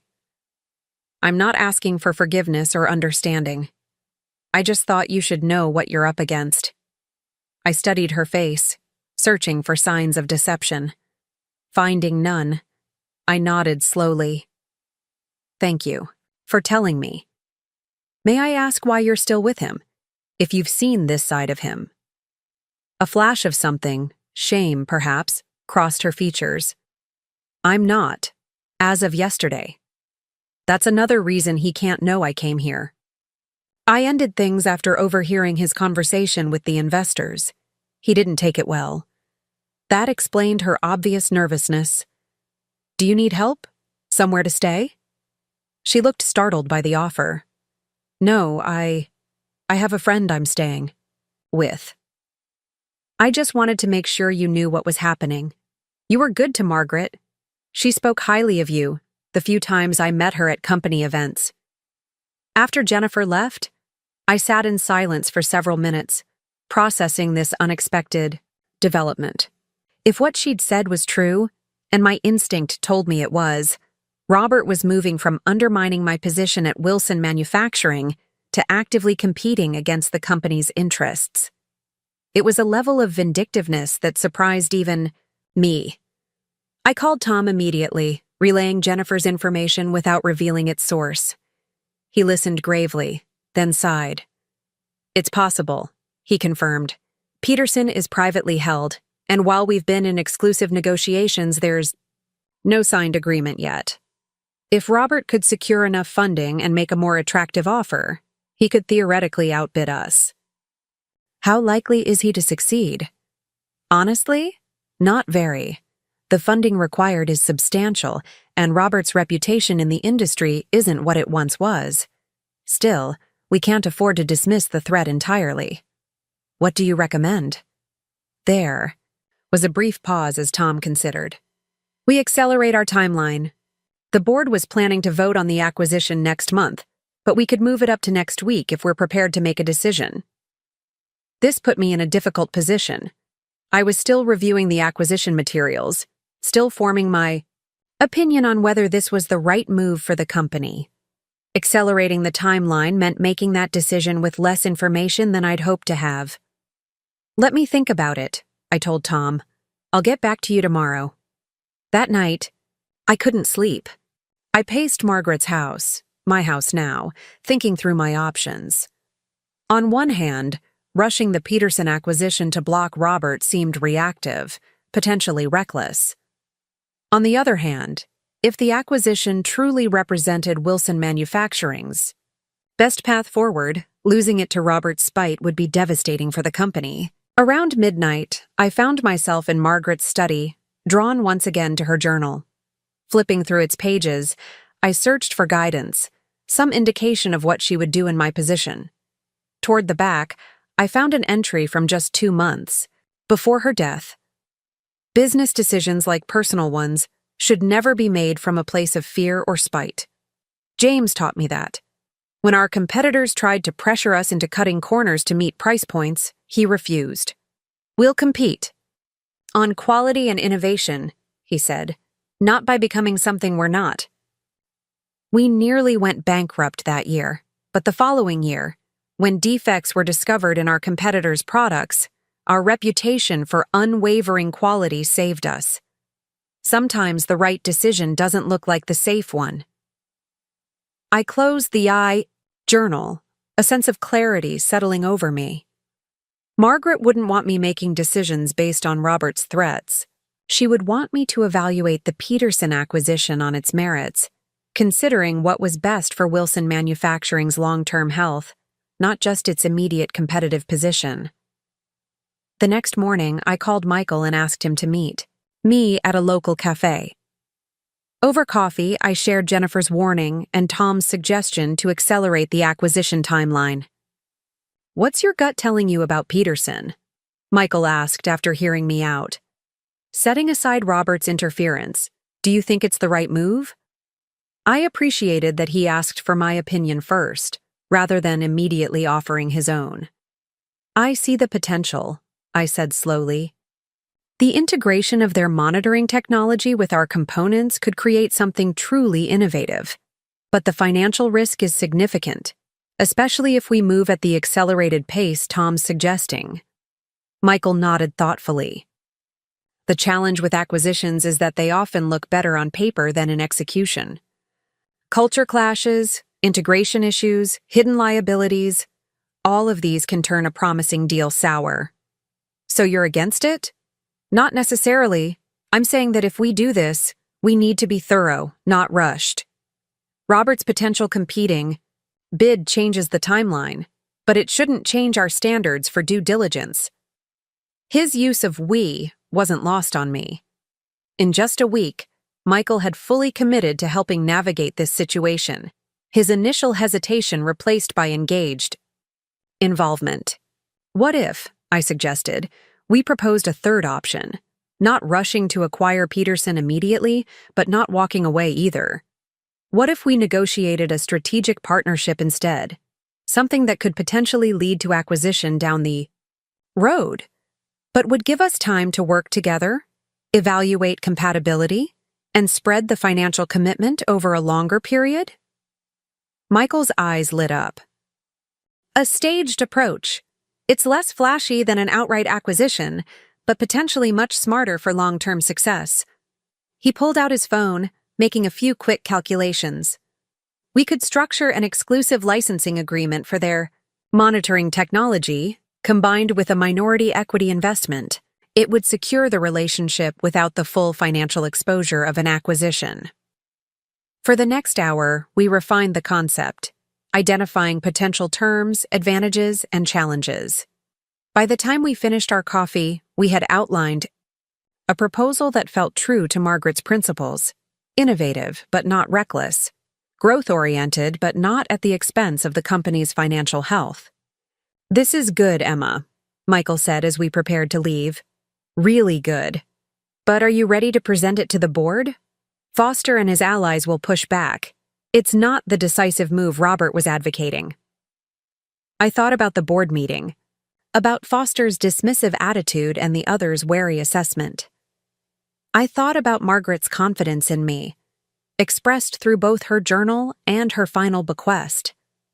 And I thought about who I was becoming, no longer just Robert's wife or Margaret's caretaker, but a woman reclaiming her own strength and vision. "Yes," I said firmly, "I'm ready." Tom arranged an emergency board meeting for the following afternoon. As I prepared my presentation, I focused on creating a compelling case for the partnership approach, emphasizing both the strategic benefits and the reduced risk compared to an immediate full acquisition. Michael helped me anticipate potential objections and develop counterarguments, his industry knowledge proving invaluable. The board meeting itself was tense from the outset. Foster arrived late, his expression thunderous as he took his seat. Diana Chen seemed cautiously supportive, having reviewed my proposal in advance at my request. The other members maintained carefully neutral expressions, clearly waiting to see how the discussion would unfold. Tom opened the meeting by explaining the accelerated timeline, citing competitive pressures, without directly mentioning Robert's activities. Then he turned the floor over to me. Standing at the head of the conference table, I felt a momentary flutter of anxiety. Then I remembered Margaret's words about confidence and asked the right questions, and the nervousness subsided. "Thank you all for convening on such short notice," I began. "As Tom mentioned, circumstances have necessitated accelerating our decision regarding Peterson Medical Devices. After extensive review of the acquisition proposal and consultation with industry experts, including Michael Wilson, who joins us today, I'd like to present an alternative approach." For the next 20 minutes, I outlined our partnership strategy in detail, using clear data visuals and straightforward language. I acknowledged the potential benefits of a full acquisition while highlighting the substantial risks involved in moving too quickly. I emphasized how our proposed approach aligned with Wilson Manufacturing's historical values, innovation paired with prudent financial management. When I finished, the room was silent for several moments. Then Foster leaned forward, his expression dismissive. "This is precisely what I was concerned about," he said, looking around the table rather than at me directly. "Mrs. Wilson's inexperience leading to hesitation and half measures. We need decisive action to maintain our competitive edge, not cautious partnerships that delay our growth potential." Before I could respond, Diana Chen spoke up. "I actually see this as quite strategic," she said, her quiet voice carrying surprising authority. The proposed approach gives us access to Peterson's technology, which is the primary asset we're interested in, while allowing us to evaluate cultural fit before committing to full integration. From R&D's perspective, this timeline actually makes more sense for proper technology transfer. Foster scoffed. Of course R&D wants more time. Meanwhile, our competitors could swoop in. With what capital? Michael interrupted smoothly. I've reviewed the market landscape thoroughly. The only entities with both the financial resources and strategic interest to make a competing offer would be Meridian Medical or Halcyon Devices. Meridian just committed to a major facility expansion, and Halcyon is navigating a product recall. Neither is positioned to make a move on Peterson right now. His confident assessment, backed by specific industry knowledge, visibly impressed several board members. Foster, however, wasn't finished. And what about Robert Wilson's efforts to arrange independent financing for a bid? Are we simply ignoring that threat? So he knew about Robert's plans. The confirmation of their ongoing communication wasn't surprising, but it confirmed the importance of addressing the issue directly. We're not ignoring any potential competitive threats, I replied calmly. We're responding with a strategy that protects Wilson Manufacturing's interests without overextending our resources or rushing into a major financial commitment without proper due diligence. I turned to James Hartley, the CFO. James, from a financial perspective, how do the two approaches compare in terms of risk profile and potential return? It was a calculated move. Hartley was generally aligned with Foster, but he was also known for his financial conservatism. Put on the spot to provide an objective assessment, he would have to acknowledge the merits of our approach. Hartley cleared his throat. The partnership approach does reduce our immediate financial exposure significantly. The ROI timeline is extended, but the risk profile is much more favorable, particularly given current market volatility. From there, the discussion became more technical, with board members raising questions about implementation timelines, contract structures, and potential integration challenges. Michael and I addressed each concern methodically, demonstrating that our proposal wasn't born of hesitation, but of strategic thinking. By the time Tom called for a vote, the room's energy had shifted. The partnership approach passed 7-2, with only Foster and one external board member opposing.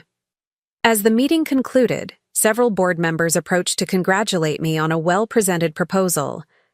Diana Chen lingered after the others had departed. Margaret would have approved, she said quietly. She always valued substance over flash. Her words warmed me more than any of the other congratulations. Thank you. That means a great deal, coming from someone who knew her well. Diana smiled slightly. She talked about you often, especially in the last year or so. She said you had a gift for seeing the whole picture when others got lost in the details. With a small nod, she gathered her things and left. Tom approached as I was collecting my presentation materials. Impressive performance, he said. You've just established yourself as a force to be reckoned with. I laughed softly. I don't know about that. I just presented what I thought made the most sense for the company. Exactly. And you did it with confidence and clarity, despite Foster's best efforts to undermine you. He glanced toward the door where Michael was waiting. The Wilson siblings as a team. That's not something anyone anticipated, least of all Robert. As Michael and I walked to the parking lot together, I felt a curious mixture of exhaustion and exhilaration. The board meeting had been a crucial test, not just of my business acumen, but of my ability to stand my ground in a hostile environment. For perhaps the first time since Robert had walked out, I felt not just that I would survive this massive life change, but that I might actually thrive. We make a good team, Michael said as we reached my car. Who would have thought? I smiled, thinking of Margaret's journal, her careful observations of her family's strengths and weaknesses. I think your mother might have suspected it all. along. The triumph of the Peterson partnership vote lingered like a pleasant afterglow in the days that followed. I found myself moving through Margaret's house, my house now, with a lightness I hadn't felt in years. The phone calls from board members, the congratulatory email from Tom, Michael's proud smile, all confirmed that I had taken my first real step toward establishing myself as more than just an unexpected beneficiary of Margaret's generosity. I was hanging framed photos in my home office when the doorbell rang. Through the window, I spotted a delivery van parked at the curb. The delivery person handed me a large arrangement of white lilies and hydrangeas with a small envelope tucked among the blooms. I carried them to the kitchen, breathing in their delicate fragrance as I opened the card. Diana Chen told me about your success at the board meeting. Margaret would be so proud. Keep trusting your instincts. David Cooper. I smiled, touched by the attorney's thoughtfulness. In the weeks since the will reading, David had become an unexpected ally, checking in periodically to ensure I was navigating my new responsibilities successfully.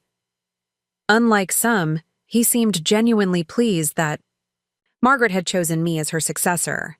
As I arranged the flowers in a crystal vase that had been Margaret's favorite, my phone buzzed with a text from Lisa. Dinner tonight to celebrate your corporate badassery? The Italian place on Maple, 7 p.m.? I texted back my acceptance, realizing, with surprise, that I was actually looking forward to an evening out. For so long, social engagements had felt like obligations, squeezed between caregiving duties and attempts to maintain my failing marriage. Now, they felt like opportunities, chances to reconnect with friends, to remember who I was beyond my responsibilities to others. The Italian restaurant was warm and inviting, its exposed brick walls and soft lighting creating an atmosphere of intimate comfort. Lisa was already at a corner table when I arrived, a bottle of Prosecco chilling beside her. There she is, she said, standing to embrace me. Wilson Manufacturing's new strategic genius. I laughed, settling into my chair. Hardly. I just presented an idea that made sense. And outmaneuvered your ex-husband's ally in the process. She poured the sparkling wine into 2 glasses, raising hers in a toast. To Emma Wilson, who's finally showing the world what I've always known, that she's a force to be reckoned with. I clinked my glass against hers, a pleasant warmth spreading through me that had nothing to do with the wine. It feels good, I admitted, making decisions based on what I think is right, not just trying to keep everyone else happy. Lisa nodded, studying me over the rim of her glass. You look different. Not just the hair, though that's fabulous. There's something else. You seem more present.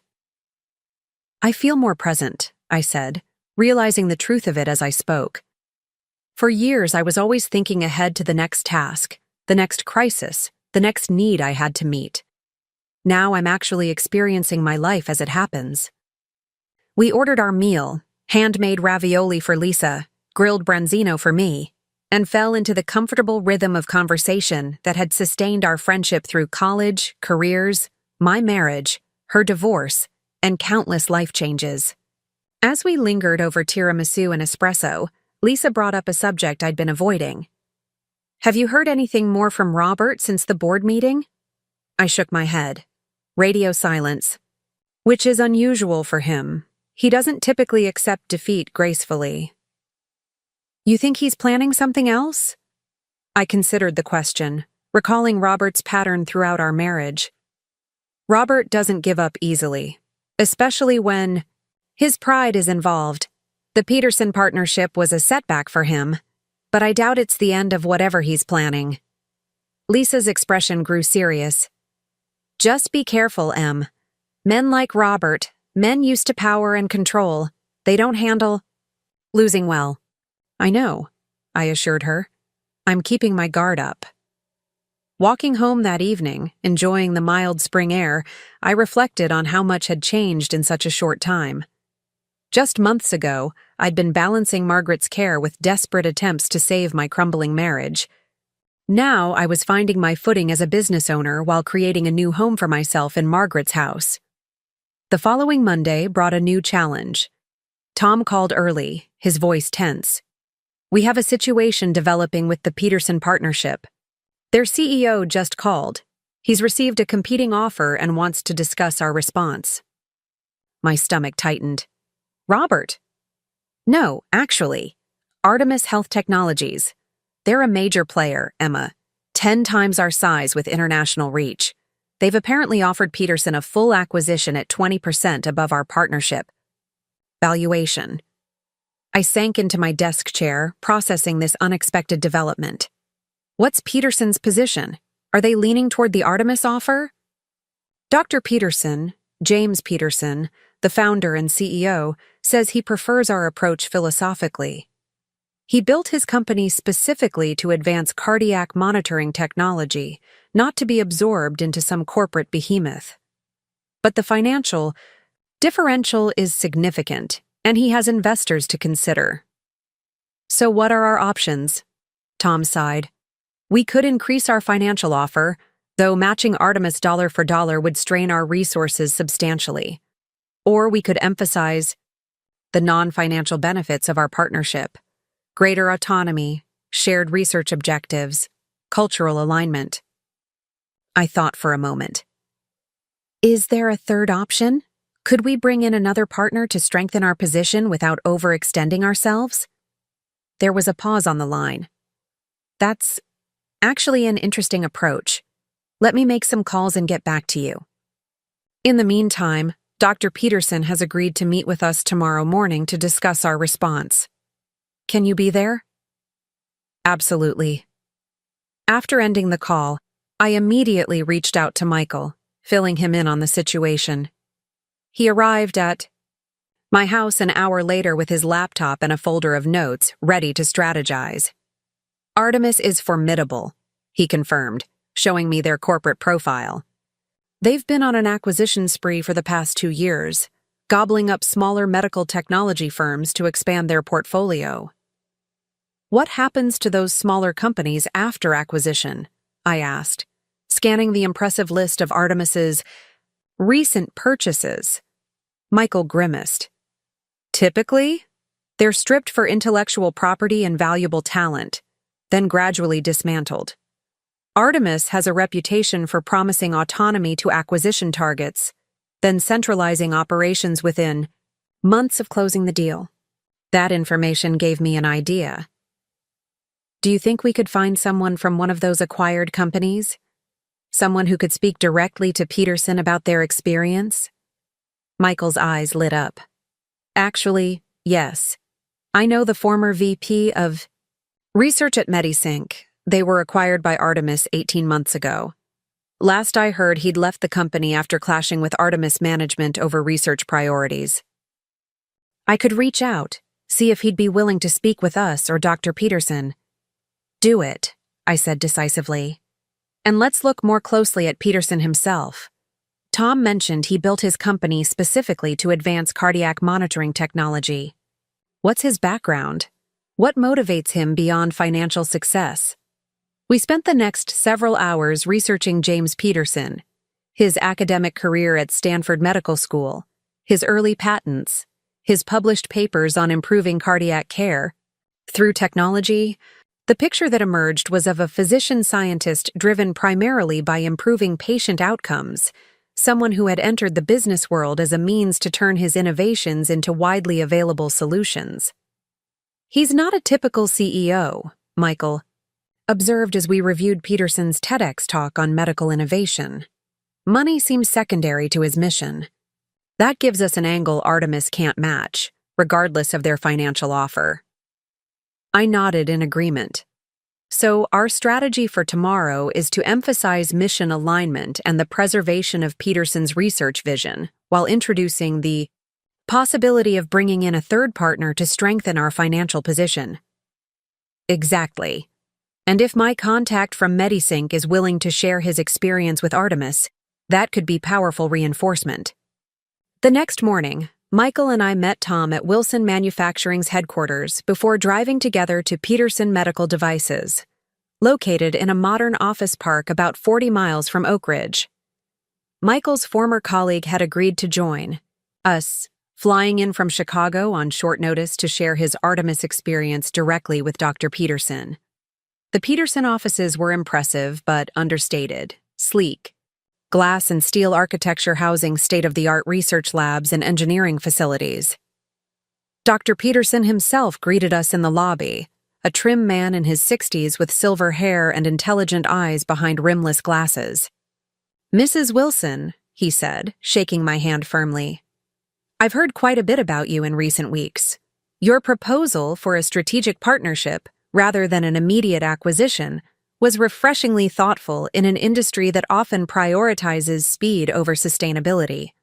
His direct acknowledgement of my role, rather than deferring to Tom as CEO, sent a clear message. He recognized me as the decision-maker in our group. I appreciated the respect implicit in that recognition.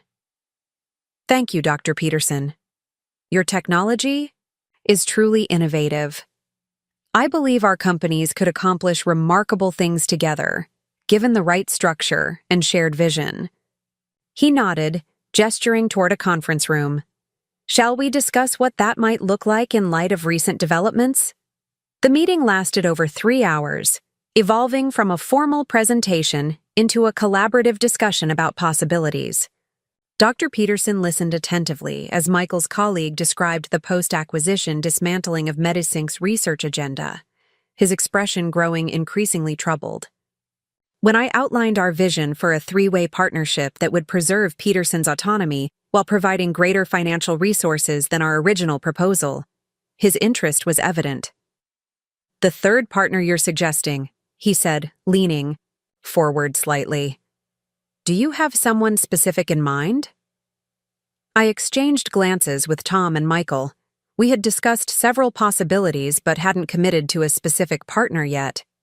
"We have several candidates under consideration," Tom replied. "But we wanted to ensure alignment with your priorities before proceeding with those discussions." Dr. Peterson nodded thoughtfully. "I appreciate that approach.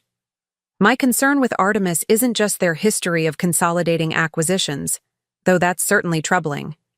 It's their fundamental business model, maximizing shareholder value above all else. I didn't spend 20 years developing this technology to see it priced beyond the reach of the patients who need it most." His words confirmed what our research had suggested, that financial considerations, while important, weren't his primary motivation. This gave us an opening that Artemis, for all its resources, couldn't match. "Dr. Peterson," I said, "what if our partnership agreement included specific commitments regarding pricing strategy and accessibility? Not just vague assertions, but contractual obligations that would survive any future ownership changes?" He looked at me with new interest. "That would be unusual in this industry, but tremendously appealing from my perspective. Can such provisions be effectively structured?" "They can," Michael confirmed. "I've worked on similar arrangements in cross-border medical technology transfers. With the right legal framework, we can ensure that the core mission of affordable access remains protected regardless of future business developments." By the time we concluded the meeting, we had outlined a framework for moving forward. Wilson Manufacturing and Peterson Medical Devices would form a joint research entity, with both companies maintaining operational independence while sharing technology and market access. We would seek a third partner, most likely an international medical technology firm interested in U.S. market expansion, to provide additional financial resources without threatening the core mission. Dr. Peterson would delay his response to Artemis until we could present a formalized version of this alternative, giving us 2 weeks to secure the third partner and draft detailed agreements. As we drove back to Oak Ridge, the atmosphere in the car was cautiously optimistic. "That went better than I expected," Tom admitted. "Peterson clearly prefers our approach on principle. If we can make the numbers work with a suitable third partner, I think we have a real chance of countering Artemis's offer." "I already have some ideas about potential partners," Michael said, scrolling through contacts on his phone. Nakamura Medical in Japan has been looking for U.S. distribution channels for their monitoring software, which would complement Peterson's hardware beautifully. I listened to their technical discussion, contributing occasionally but mostly observing the easy collaboration developing between them. There was something deeply satisfying about seeing these two intelligent men. One who had known me only as Robert's wife, the other as Robert's brother, now treating me as a valued colleague and strategic partner. When Tom dropped us off at my house, Michael lingered on the porch after the CEO had driven away. "You were impressive today," he said, his tone serious. The way you connected with Peterson on the mission aspect identified his core concern about patient access. That's what turned the conversation in our favor. I smiled, slightly embarrassed by the praise. I just paid attention to what seemed to matter most to him. Exactly. While everyone else is focusing on financial terms and technology integration, you saw the human element. He shook his head slightly. It's exactly what Mom would have done. The comparison to Margaret, spoken with genuine admiration rather than as an attempt to diminish my contribution, warmed me unexpectedly. Thank you. That means a lot coming from you. The next 2 weeks were a whirlwind of activity. Michael and Tom led the discussions with potential third partners, eventually settling on Nakamura Medical as our best option. I focused on developing the structural framework of the partnership, emphasizing patient access and long-term research goals in ways that resonated with Dr. Peterson's vision. Throughout this period, Robert remained conspicuously absent from the business landscape. According to Tom, he had taken a consulting position with a firm in Boston, seemingly removing himself from the immediate vicinity of Wilson Manufacturing. I found his retreat suspicious. It was so unlike the Robert I knew to surrender a fight, but the demands of the Peterson negotiations left me little time to dwell on it. 3 days before our deadline to present the final partnership proposal to Dr. Peterson, I received an unexpected call from Diana Chen. "Emma, I hope I'm not interrupting, but there's something you should know. It may be nothing, but it struck me as odd." "What is it?" I asked, setting aside the contract draft I'd been reviewing. "William Foster has been meeting with department heads individually, asking unusual questions about our manufacturing processes, client relationships, proprietary techniques. He's framing it as preparation for a board strategy session, but these are details no board member has ever requested before." A cold feeling settled in my stomach. "Has he spoken with you?" "Yes, yesterday. He wanted detailed information about our research pipeline, development timeframes, patent statuses. I provided general overviews, nothing confidential, but his interest seemed targeted." I thanked Diana for the information, then immediately called Michael and Tom, arranging to meet at my house that evening. When I shared Diana's observations, their reactions confirmed my suspicions. "Corporate espionage," Tom said grimly. "It fits with Foster's recent behavior. He's been unusually quiet at meetings, withdrawn from discussions he would normally dominate." Michael nodded in agreement. "And now Roberts conveniently removed himself to Boston, establishing distance while Foster gathers inside information. The question is, who's the intended recipient? Artemis?" "That would make sense," I said slowly. "If Artemis acquired Peterson and then used inside information about Wilson Manufacturing to either compete against us more effectively or position for a hostile takeover." "It would be devastating," Tom finished. "We need to act quickly, but carefully. Accusing a board member of corporate espionage without solid evidence could create legal problems and destabilize the company." We spent the next hour outlining a strategic response. Tom would implement immediate information security protocols, restricting access to sensitive data and compartmentalizing research information. Michael would accelerate our discussions, with Nakamura Medical and Dr. Peterson, aiming to finalize our partnership before any competitive intelligence could be effectively utilized. and I would meet with David Cooper to discuss the legal options for addressing Foster's potential breach of fiduciary duty. The following morning, I sat in David's office, outlining the situation as we understood it. The attorney listened attentively, taking occasional notes but mostly absorbing the information with a thoughtful expression. Foster's actions, as described, certainly raise concerns, he said when I finished. But proving corporate espionage is notoriously difficult without catching someone in the act of transferring confidential information. What are our options then? I asked. We can't simply wait for him to cause irreparable harm to the company. David considered for a moment. We could take a two-pronged approach. First, immediate protective measures, which it sounds like Tom is already implementing. Second, a more proactive strategy. Create an opportunity to catch Foster in the act. You mean set a trap? In essence, yes. We could create a controlled scenario where Foster is provided with seemingly valuable but actually harmless confidential information. If that specific information subsequently appears in a competitor's actions, we'd have clear evidence of the leak. The approach made strategic sense, though the idea of deliberately misleading even a hostile board member gave me pause. Would that be legal? Ethical? David smiled slightly. Legal, certainly, as long as we're careful about how it's executed. Ethical? That's a more complex question. But consider the alternative, allowing someone to potentially damage a company that employs hundreds of people and creates life-saving medical components. Put that way, the decision became clearer. How would we implement this? Together we developed a plan. Tom would inform select senior leaders about a supposed breakthrough in our manufacturing process that would significantly reduce production costs for our cardiac components.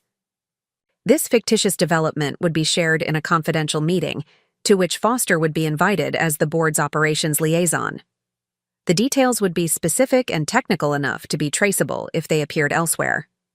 By the time I left David's office, I felt both more prepared and more unsettled. The corporate maneuvering, the deliberate strategy of disinformation, it was all so far removed from the life I'd led just months earlier. Yet I found myself thinking strategically, weighing risks and benefits with a clarity that surprised me. That evening, as I was reviewing the final partnership proposal for Dr. Peterson, my doorbell rang. Through the peephole, I was startled to see Robert standing on my porch, Margaret's porch, for the first time since her funeral. I hesitated before opening the door, reminding myself that this was my home now, my territory. When I finally pulled the door open, I was struck by how different Robert looked. Thinner, somehow less substantial than the man who had dominated my life for 18 years. "Emma," he said, his voice carefully neutral. "May I come in?" I think it's time we talked. Every instinct warned me to refuse, to maintain the separation that had brought such unexpected clarity to my life. But curiosity won out. What could possibly have brought Robert to my door after weeks of silence? Briefly, I agreed, stepping aside to let him enter. Robert paused in the foyer, his eyes taking in the subtle changes I'd made to Margaret's home. New curtains in the living room, my photographs on the mantel alongside Margaret's, fresh paint in the hallway. His expression tightened almost imperceptibly before he followed me into the kitchen. "Would you like something to drink?" I offered, more from ingrained habit than genuine hospitality. He shook his head. "No, thank you. I won't stay long." I leaned against the counter, deliberately not inviting him to sit. "What can I do for you, Robert?" He studied me for a moment, as if trying to reconcile the woman before him with the wife he'd left behind. "You look well," he said finally. "The new role seems to agree with you." "It does," I confirmed, waiting for him to get to the point. "I've been doing some thinking," he continued, "about everything that's happened. Mom's will, the company situation, our separation." The careful wording, separation, rather than divorce, caught my attention. He was choosing his words deliberately, setting a particular tone. "I may have reacted hastily," he said, meeting my eyes directly. "Leaving the company, leaving our marriage." It was a difficult time with Mom's death and the shock of the will reading. I wasn't thinking clearly. I kept my expression neutral, though inside I was stunned by this apparent about-face. "What exactly are you saying, Robert?" He took a step closer, his voice softening. "I'm saying I made a mistake, Emma. Walking away from everything we built together, letting pride and hurt feelings drive my decisions. The past few weeks have given me perspective. Jennifer was a distraction, nothing more. What matters is family, legacy, the life we shared." The rehearsed quality of his words was unmistakable. This wasn't genuine remorse. This was strategy, carefully calculated to achieve some specific goal. "And the company?" I asked, watching his expression closely. "Are you also having second thoughts about resigning from Wilson Manufacturing?" A flicker of something, relief, eagerness, crossed his features before he controlled it. "I think my expertise could still be valuable there. We built that company together, in many ways. With the Peterson situation developing, my industry connections could be an asset." And there it was, the real reason for this unexpected visit. Not reconciliation, not genuine regret, but an attempt to regain access to the company at a critical moment in the Peterson negotiations. Whether he was working with Foster to gather information for Artemis or planning some other interference, his timing was too convenient to be coincidental. "That's quite a change of heart," I observed, keeping my tone mild despite the anger building within me. "Just weeks ago, you couldn't leave fast enough. Now suddenly you're interested in coming back, to our marriage, to the company, right when we're finalizing a major strategic partnership." His expression hardened slightly before he forced a smile. "I understand your skepticism. But people can realize their mistakes, Emma. I've had time to reflect on what really matters." "And Jennifer? What does she think of this newfound clarity?" Robert's smile didn't waver. "That's over. Has been for weeks. She was never who I thought she was." I remembered Jennifer's visit, her warning about Robert's plans to undermine the Peterson deal, her revelation that she had ended their relationship after seeing his true character. How quickly he rewrote history when it suited his purposes. "I appreciate your honesty," I said carefully. "But I need time to process this. It's all very sudden." He nodded, clearly interpreting my response as potential openness to his proposition. "Of course. Take all the time you need. I'll be in town for the next few weeks, staying at the Oak Ridge Inn. We could have dinner sometime, talk more about possibilities." After he left, I stood in the kitchen for several minutes, processing what had just occurred. Robert's sudden appearance, his carefully crafted narrative of regret and redemption, his convenient desire to return to the company just as we neared completion of the Peterson partnership. It all pointed to a calculated attempt to disrupt our progress from within. I called Michael immediately, relating the entire conversation. His reaction was immediate and vehement. Classic Robert manipulation. He's trying to get back inside, either to sabotage the Peterson deal directly or to feed information to Artemis through Foster. "That's my assessment as well," I agreed. "The question is, how do we respond? Rejecting him outright might push him toward more aggressive tactics." Michael was quiet for a moment. "What if we appeared to consider his offer? Not actually bringing him back, but keeping him thinking we might while we finalize the Peterson partnership and address the Foster situation." The suggestion had merit. Keeping Robert occupied with false hope might prevent more direct interference with our plans. Yet the thought of pretending even temporary interest in reconciliation made my stomach turn. It felt too much like the patterns of our marriage, me accommodating, him manipulating. "I can't do it," I said finally. "I won't go back to playing those games, even strategically. There has to be another way." What about a partial truth? Michael suggested. Tell him you need to focus on finalizing the Peterson situation before considering any major personal decisions. It's honest, buys us time, and doesn't require you to feign interest in reconciliation. That approach felt more authentic. I can work with that.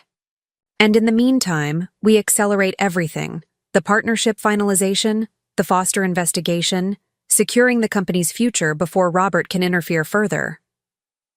The next morning, I texted Robert a carefully worded message, explaining that while I appreciated his reaching out, I needed to focus on the company's immediate needs before addressing personal matters. His response came quickly, understanding, patient, supportive. The perfect ex-husband reconsidering his mistakes. It was so perfectly calibrated to appear reasonable that it only confirmed my suspicions of his ulterior motives. With Robert temporarily handled, I threw myself into finalizing the Peterson partnership. Working closely with Tom, Michael, and our legal team, we completed the three-way agreement with Peterson Medical Devices and Nakamura Medical 2 days ahead of schedule. The final structure preserved the core mission of accessible cardiac monitoring technology while providing stronger financial backing than our original proposal, and maintaining each company's operational independence. When Dr. Peterson signed the agreement in Wilson Manufacturing's conference room, the sense of accomplishment was palpable. We had successfully countered Artemis's financial advantage with a more aligned vision and stronger commitment to the technology's intended purpose. More personally, I had helped create something positive and lasting, not just for Wilson Manufacturing, but for the patients who would ultimately benefit from these integrated medical technologies. Congratulations, Emma, Dr. Peterson said, shaking my hand warmly after the signing ceremony. Margaret chose her successor wisely. His words, spoken with genuine respect, affected me more deeply than I had expected. For so long, I had defined myself in relation to others, Robert's wife, Margaret's caretaker. Now I was being recognized for my own contributions, my own vision and leadership. As the executive team celebrated the successful partnership, I found myself standing slightly apart, watching the interactions with a new perspective. These people, Tom with his steady leadership, Diana with her brilliant technical mind, even the more junior employees who had worked on various aspects of the deal, they were no longer just colleagues in a company I had unexpectedly inherited. They were partners in something meaningful, something I was actively helping to build. The path ahead still held challenges, addressing Foster's apparent corporate espionage, navigating Robert's renewed interest in the company, integrating the new partnership effectively. But for the first time, I faced these challenges not as overwhelming obstacles but as problems to be solved with intelligence and determination. Margaret's journal entry came back to me. The greatest mistake we make is believing we have infinite time to become the person we're meant to be. In losing everything I had built my identity around, my marriage, my role as caretaker, I had found my way back to myself, to the woman Margaret had seen all along.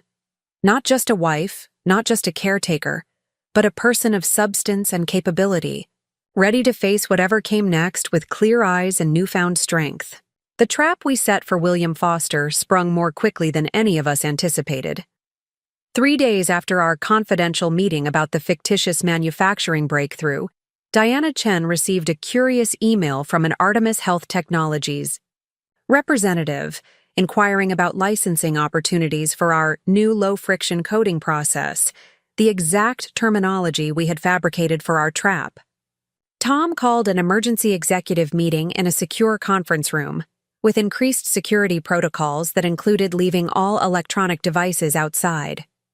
Present were only those I now considered my inner circle: Tom, Michael, Diana, David, Cooper, and myself. "We have confirmation," Tom announced grimly, displaying printouts of the email exchange. "The specific technical details we created have appeared word for word in Artemis's inquiry. There's no way they could have that information unless someone from our confidential meeting shared it directly. And the only people at that meeting were the 5 of us, Foster and Dr. Reeves from engineering, Diana added. David Cooper nodded, thoughtfully. This is precisely the evidence we needed. The question now is how to proceed.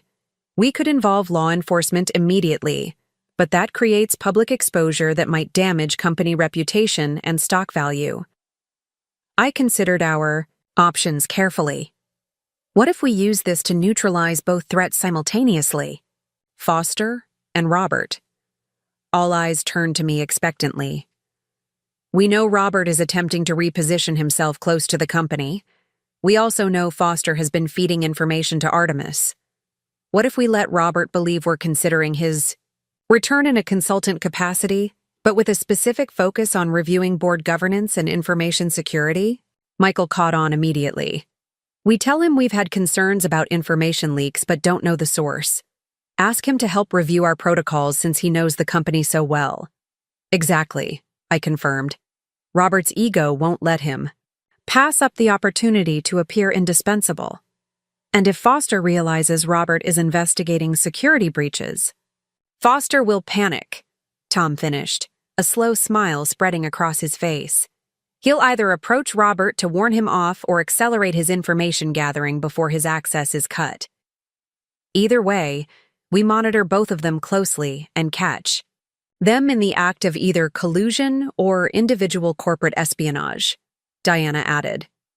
David raised a cautionary hand. This approach has merit, but we need to ensure all surveillance and monitoring is legally conducted. I'd suggest bringing in a specialized legal team with expertise in corporate espionage cases. The plan took shape over the next hour, with David outlining the legal parameters while Tom and Diana worked out the technical details of monitoring Foster's company communications without violating privacy laws. Michael volunteered to be the one to approach Robert with our consulting offer, arguing that the strained relationship between the brothers would make Robert less suspicious of a setup. 2 days later, Robert accepted our carefully crafted consulting offer with poorly disguised eagerness. Michael reported that he had taken the bait completely, visibly pleased by what he perceived as a path back into the company's inner workings. He asked specifically about the Peterson partnership and our ongoing projects with them, Michael told me over coffee at my kitchen table.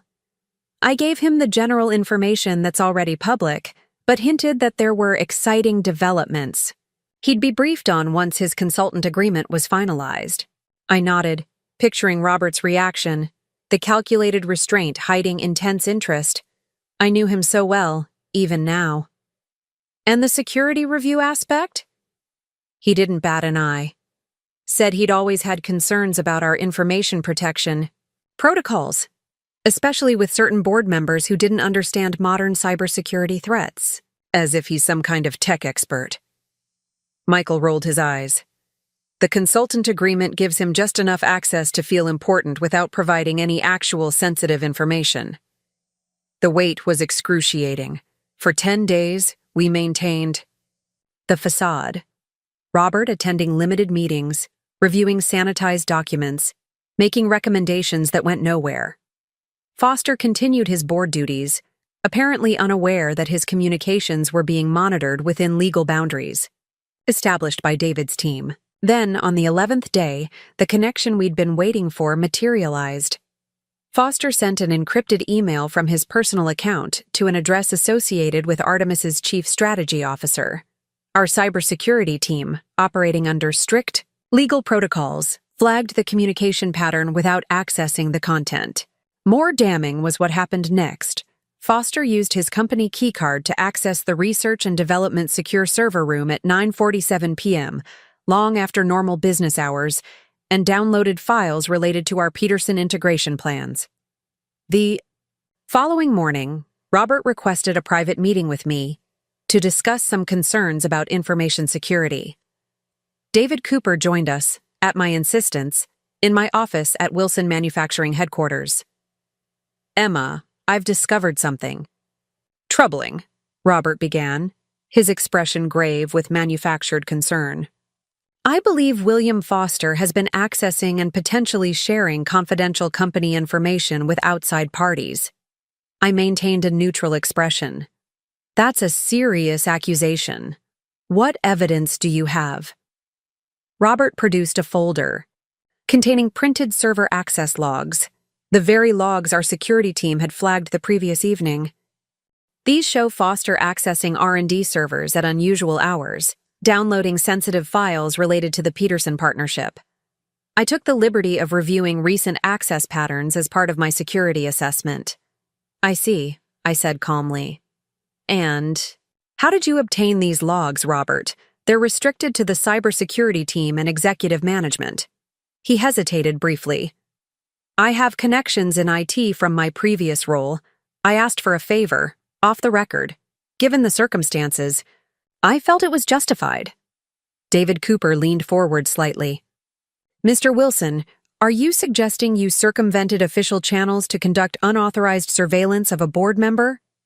Robert's composure faltered momentarily before he regained control. Not surveillance. I was following leads based on concerns several employees had expressed to me confidentially. Interesting, I replied, because our authorized security team flagged this same activity yesterday evening and has been monitoring similar patterns for over a week now, all through proper legal channels with documented authorization. The color drained from Robert's face. I don't understand. I think you do, I countered, my voice steady. You and Foster have been working together, Robert. He provides inside information, which you then pass to Artemis while maintaining plausible deniability. The consulting role was your attempt to regain access after Foster's activities raised suspicions. That's absurd, he protested, but the confidence had vanished from his voice. I came to you the moment I discovered Foster's breach. Why would I do that if we were working together? David Cooper slid a document across the table. This is a record of a meeting between you and Gregory Simmons, Artemis's chief strategy officer, at the Westfield Hotel in Boston, 3 days before you approached Emma about reconciliation and returning to the company. Would you like to explain that coincidence? Robert stared at the document, visibly calculating his options.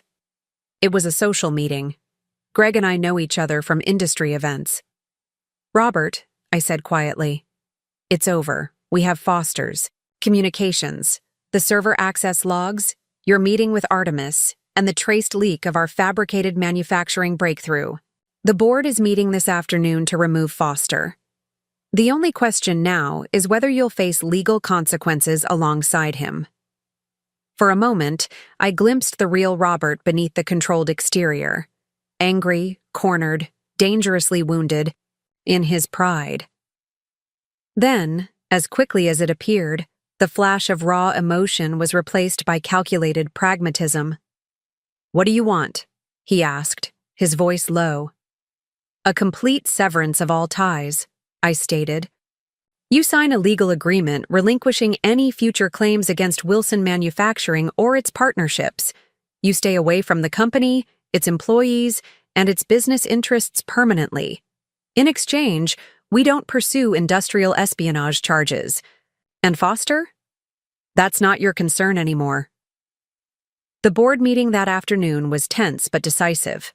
Presented with irrefutable evidence of his breaches of fiduciary duty, Foster resigned rather than face public removal and potential legal action.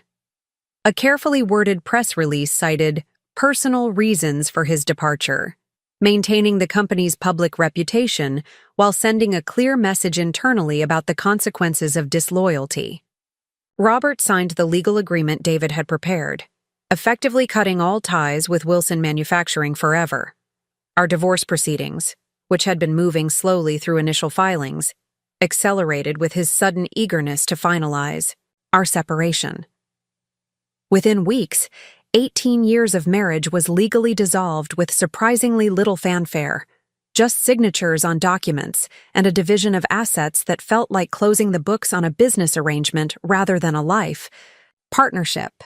6 months after Margaret's death, Wilson Manufacturing celebrated the first successful product launch from our partnership with Peterson Medical Devices and Nakamura Medical, an integrated cardiac monitoring system combining Peterson's hardware, Nakamura's software, and our precision components.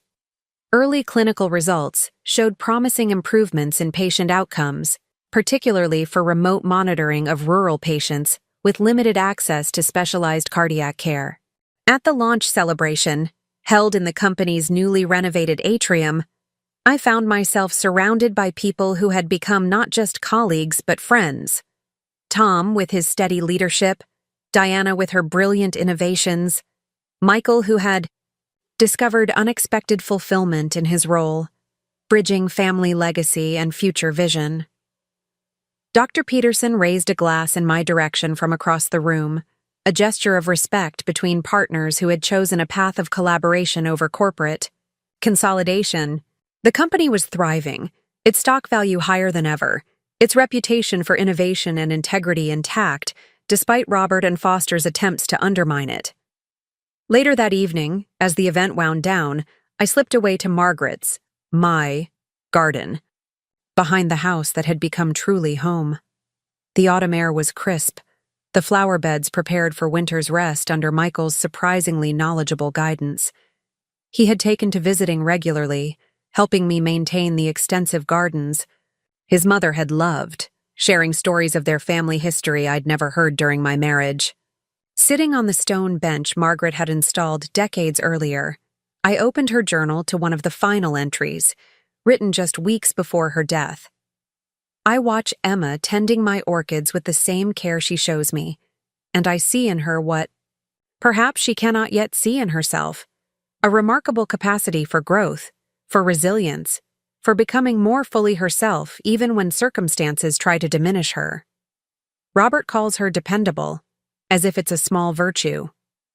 He does not understand that her steadfastness is not a limitation, but a strength, a foundation upon which great things can be built when the time is right. I believe her time is coming.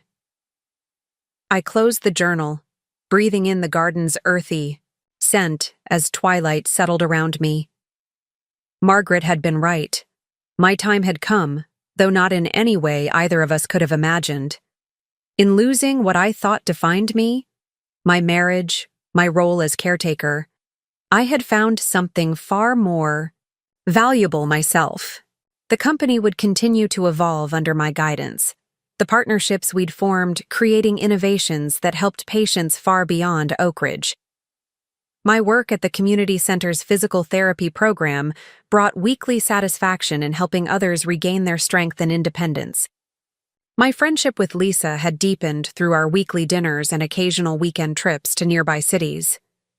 My unexpected bond with Michael continued to grow, bringing healing to us both. As stars appeared in the darkening sky, I thought about the strange, circuitous path that had led me here. Robert's betrayal had felt like an ending, the collapse of everything I'd built my life around. Instead, it had been a beginning. Painful and disorienting, yes, but a beginning nonetheless. Margaret's final gift hadn't been the money or the company or the house. It had been the opportunity to discover who I could become when I finally put myself first. I rose from the bench, brushing fallen leaves from my skirt, and headed inside, to the warmth of the home that was now truly mine, filled with both memories of the past and possibilities for the future.